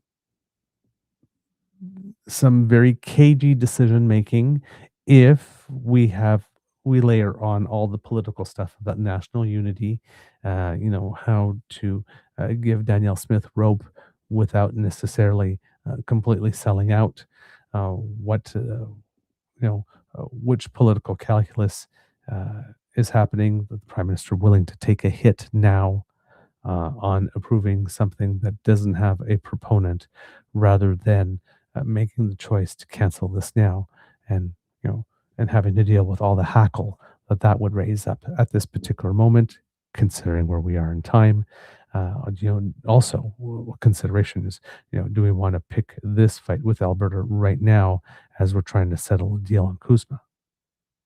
Do we want to give that sign to the Americans? Oh, look at that. Canada and Alberta are having trouble negotiating on their oil. Maybe we can swoop in on the side and make Alberta a better deal. There's also that consideration. So, you want to be sure that the prime minister has to think about, when you have some people that will just turn around and say, oh my God, he's completely capitulated. We've killed the environment. It's all dead. We're doomed. Yes, if you're looking through that very narrow lens at this specific point in time, and if you're looking at the immediate impact, yes, that's a legitimate take. But if you're looking at, again, what is the job of the prime minister, which is to do the best things in things in the best interest of Canada, is, and he's got an attack coming from the south, and he's got relations with a premier that is all too eager to want to start a war with the federal government. You might make different decisions or reserve your bigger decisions that would involve standing or stepping up to people for specific times. The prime minister did uh, ensure that the first major obstacle, which was northern route or southern route, got taken care of. And nobody seems to be screaming. So whatever he did pretty well. And I'm going to wait to see how this plays out. I was a little more concerned. The thing that concerns me the most is the side deal that Daniel Smith made with Pembina to be a bring your own energy um, supplier for potential AI center because again, at the amount of electricity that requires and it operates 24/7 nonstop and forget never mind electricity, what about water as well? Um, that plan that Alberta might to diversify its economy by moving from oil and gas, by adding AI data centers to oil and gas, and then trying to uh, fuel the operations of those AI data centers with gas rather than renewables just blows my mind. And but that's something that there could be regulations on some other time later on to try to quash that. And it's not a fight we need to take up right now, but that's the one that has things on the environmental side ringing alarm bells for me more than the actual pipeline project, which could still not happen ultimately. There might still not be a business case for it, but yes, uh, making AI data centers the number one client for gas in Alberta so that they can continue pumping out as much of it and burning as much of it, that part does have me concerned. All right, kids and cubs, that's the end of this episode of the Daily Beaver Morning Show. We hope that you enjoyed listening to us because we love making this for you. Please let us know what you think about our show if you have the opportunity, especially when you share it with people. If you include a little bit about why it is our content resonates with you, that helps us and encourages people to click. Um, if you would like to help us, you can scan this QR code, which will bring you to our YouTube page if you're not already there. And if you are, please click on like, share, and subscribe because that helps us with the algorithm. Also, click on the little bell and select all so that way you receive the notifications when we have something up. Our numbers have started to go up again. So I'm thank you for all of you who are sharing things and doing, taking up all these little instructions and adding it to your routine. It definitely is working. I'm just saying, we're not where we were before all of this started happening, but we're nowhere near the worst of it as well. So I'll take this. I'll take this. I'll keep on learning new tricks and, hopefully I'll make this work. But so far, the help that you are giving us is indeed working. So please keep it up. I thank you so much. And of course, if you are not watching live and you are watching within 7 days of the broadcast, if you swipe left on the comment section, you have the opportunity 3 days a week to give us hype points, which helps smaller audience shows like us gain a little more traction and visibility. And we thank you. I see the high points that you're giving us. Thank you so much. They really do mean a lot. All right. If you want to help us in other ways, let's say financially, because you believe our show definitely is worth the while, worth the your time, and you believe that other people should see it too, and you believe that we should make some more of these. Well, then, if you scan this QR code and send us a little contribution to the Eager Beaver Lodge's Emergency Hydration Fund, enough for a mug of hot chocolate for yours truly, or a cup of hot coffee for Mr. Grizzly, who's enjoying his vacation time in Calgary and doing some stampede stuff. So sending him a hello from here and hope everything else goes well. But anything for us like that, that helps us produce the show. And if there's any little extra there, that helps us with our internet fees and our platform streaming fees and all of that kind of stuff. So if you would like to help us, we would be very grateful for your assistance. And you can do that by scanning the QR code, which brings you to our coffee page. That's coffee, ko-fi.com/eagerbeaver, all in one word. And you can make a one-time donation or a recurring donation that you can stop at any time you want there. And we get 95 to 97% of your donation. We can also accept your donations via YouTube with stickers, super chats, and memberships. We get about 70% there. And if you're doing the Buy Canadian thing and not supporting USCE Tech Bros, a direct transfer from your bank to ours using our email address, truenortheagerbeaver@gmail.com, ensures that we get 100% of your donation. We thank you for all the ways that you show us support. If you're not able to contribute financially, please do not worry, because the gifts of your attention and participation are the ones that matter the most to us. And we love to hear from you. That same email address, truenortheagerbeaver@gmail.com, is the one that you can use to let us know what you think about the show, good, bad, or ugly. Recommend some guests for the interview project. We always love that. Send us your personal good news, which helps us with the doom scrolling, of course, or any questions you have about politics you would like us to answer or about the show. If you want to reach us on our socials, at True Eager at the Blue Sky Beaver Lodge, also on the Jitter, True North Eager Beaver on our Facebook page, our original home. We have the Damn Fam Discord. We have the True North Eager Beaver Instagram run by Kit Uncover, who produces most of our clips, and we thank you so much for that. We have our Beaver Bites Substack, and of course our coffee page.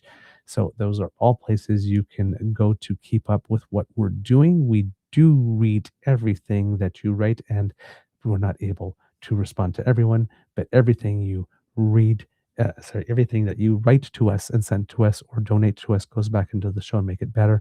And if you are watching on our YouTube channel, right down here in the comment section, that's more likely where we are going to see you if you write us something. So please let us know what you think. Right there it means the world to us that you take time out of your day to let us know what you think.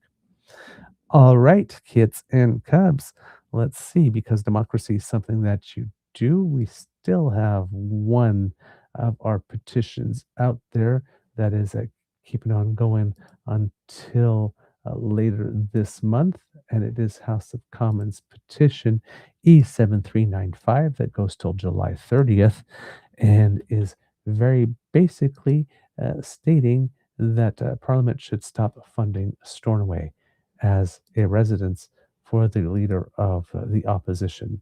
Maybe a little petty, but hey, we're not against petty here, are we? So there you go. Right there in the chat. I've definitely signed it because, well, as you know, I am petty. So, boy,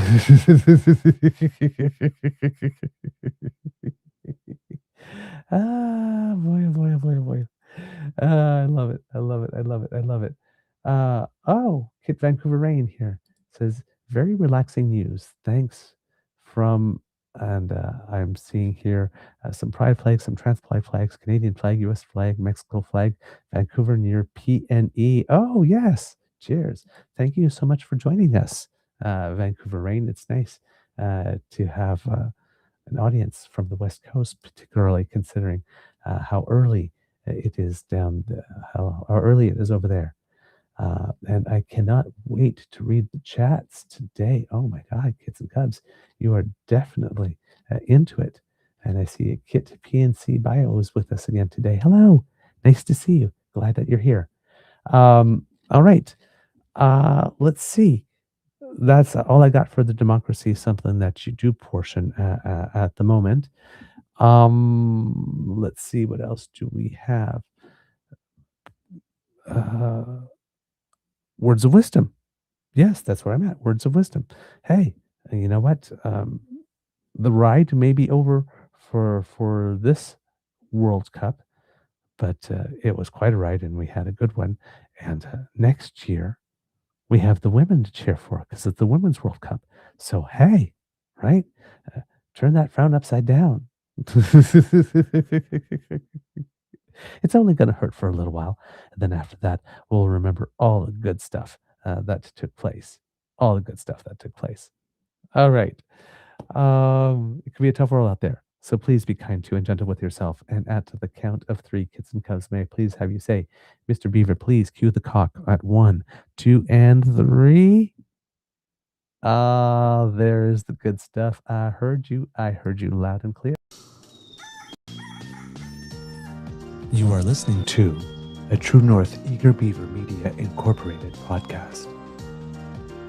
The True North Eager Beaver podcasts are proudly brought to you by our founding sponsors, the Misfit Mysteries from Corvid Moon Publishing, your source for science fiction, fantasy, and cozy mysteries featuring a broad diversity of characters, CanadianTarot.com, their uniquely Canadian online eclectic tarot community, and the Peppermaster, hot pepper sauces made from farm-fresh ingredients to thrill your taste buds and expand your mind.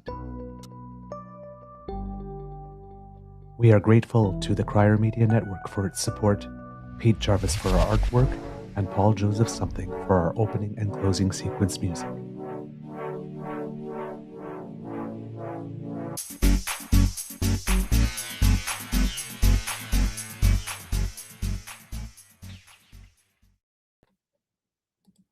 All right, kids and cubs, a little bit of news of Canadians who make us proud, of course, as we mentioned.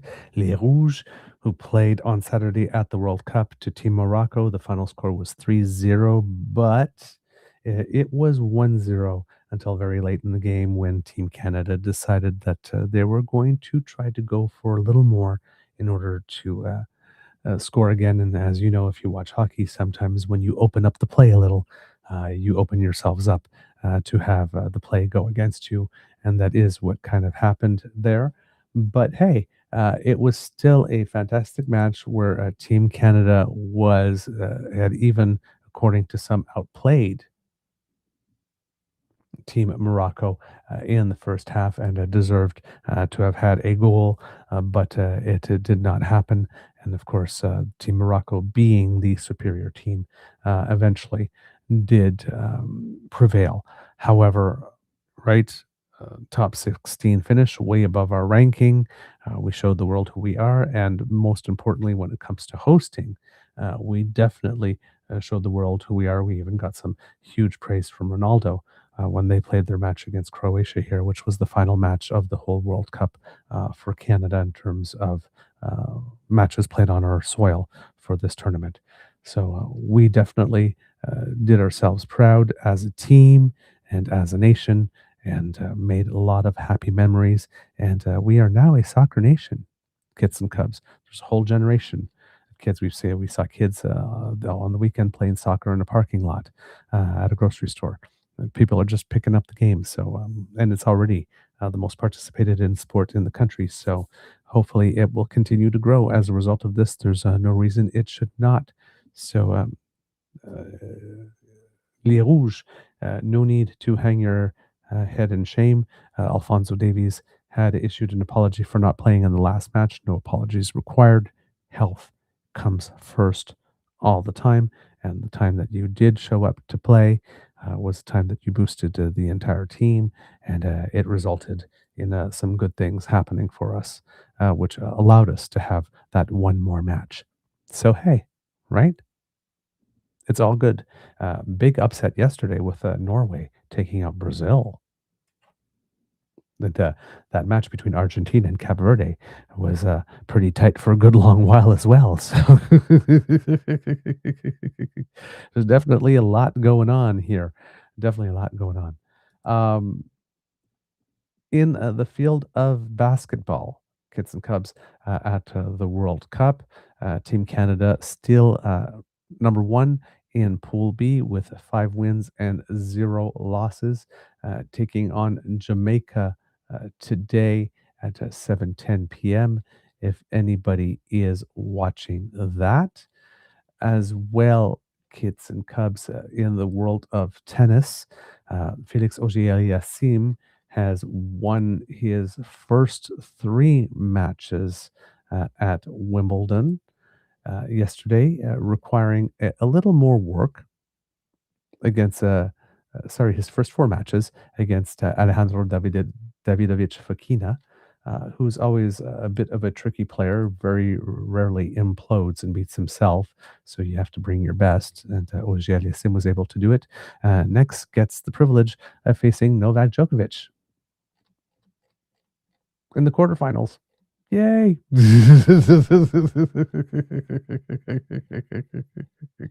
um, as well, in at the tournament in women's doubles, um, Gabriela Dabrowski is still part of the tournament. She and her partner Luisa Stefani are seeded as the number two team, and they've won their first two matches to advance to the eighth of finals, and they will be playing tomorrow. And in mixed doubles, Gabrielle Dabrowski did lose with her partner Evan King, with whom she had gotten to the finals of the French Open. But Leila Annie Fernandez is in the draw and won her first two matches with her partner Joe Salisbury. They took out the number five team in the first round, and they will next play the number three team with a very good chance of winning it because Joe Salisbury is no slouch at all whatsoever. He's from the UK and is a doubles specialist, and he has been the number one males doubles player in the world at one point, and has a certain number of Grand Slam titles underneath his own belt. Basically, six career Grand Slam titles, four in men's doubles and two in mixed doubles. So he definitely knows what he's doing there. So there's a very, very good chance that Leila Anna Fernandez, with this partnership, could go all the way and get to the trophy. In women's doubles, um, Gabriela Dabrowski has a path cleared at the moment all the way to the final if everything goes according to form. So lots to cheer for there as well. And in the girls' singles, Nadia Lagaev won her first match and is advanced to the second round. And hopefully there will be more success for her there. I believe that's all I have for you today. Because, oh no, I forgot. And at the Canadian swimming trials, as the Team Canada is looking to select their team for the Pan Pacific Championships, Summer McIntosh made history by breaking the world record in the women's 200-meter fly. This is the oldest record that was on the books. It has been a record for 17 years, set back into the days where we had the super suits, if you remember that. And she definitely came out and did us absolutely proud. She finished in 201.65. The old record was 201.89. Her splits were 27.45, 30.76, 31.52, and 31.92. Apparently, it was in the third split that she had done herself some good, shaving off at least a tenth of a second from the world record time. The number two Canadian in the race was Marie-Sophie Harvey, who came in at 2:10.15, almost 10 seconds later. With that title, Summer McIntosh holds now four world records at the same time: the 200 IM, the 200 fly, 400 IM, and 400 free. And she has the second fastest time ever in the 800-meter free at the moment. According to Devin Haru, she's in a class of her own in the swimming world right now.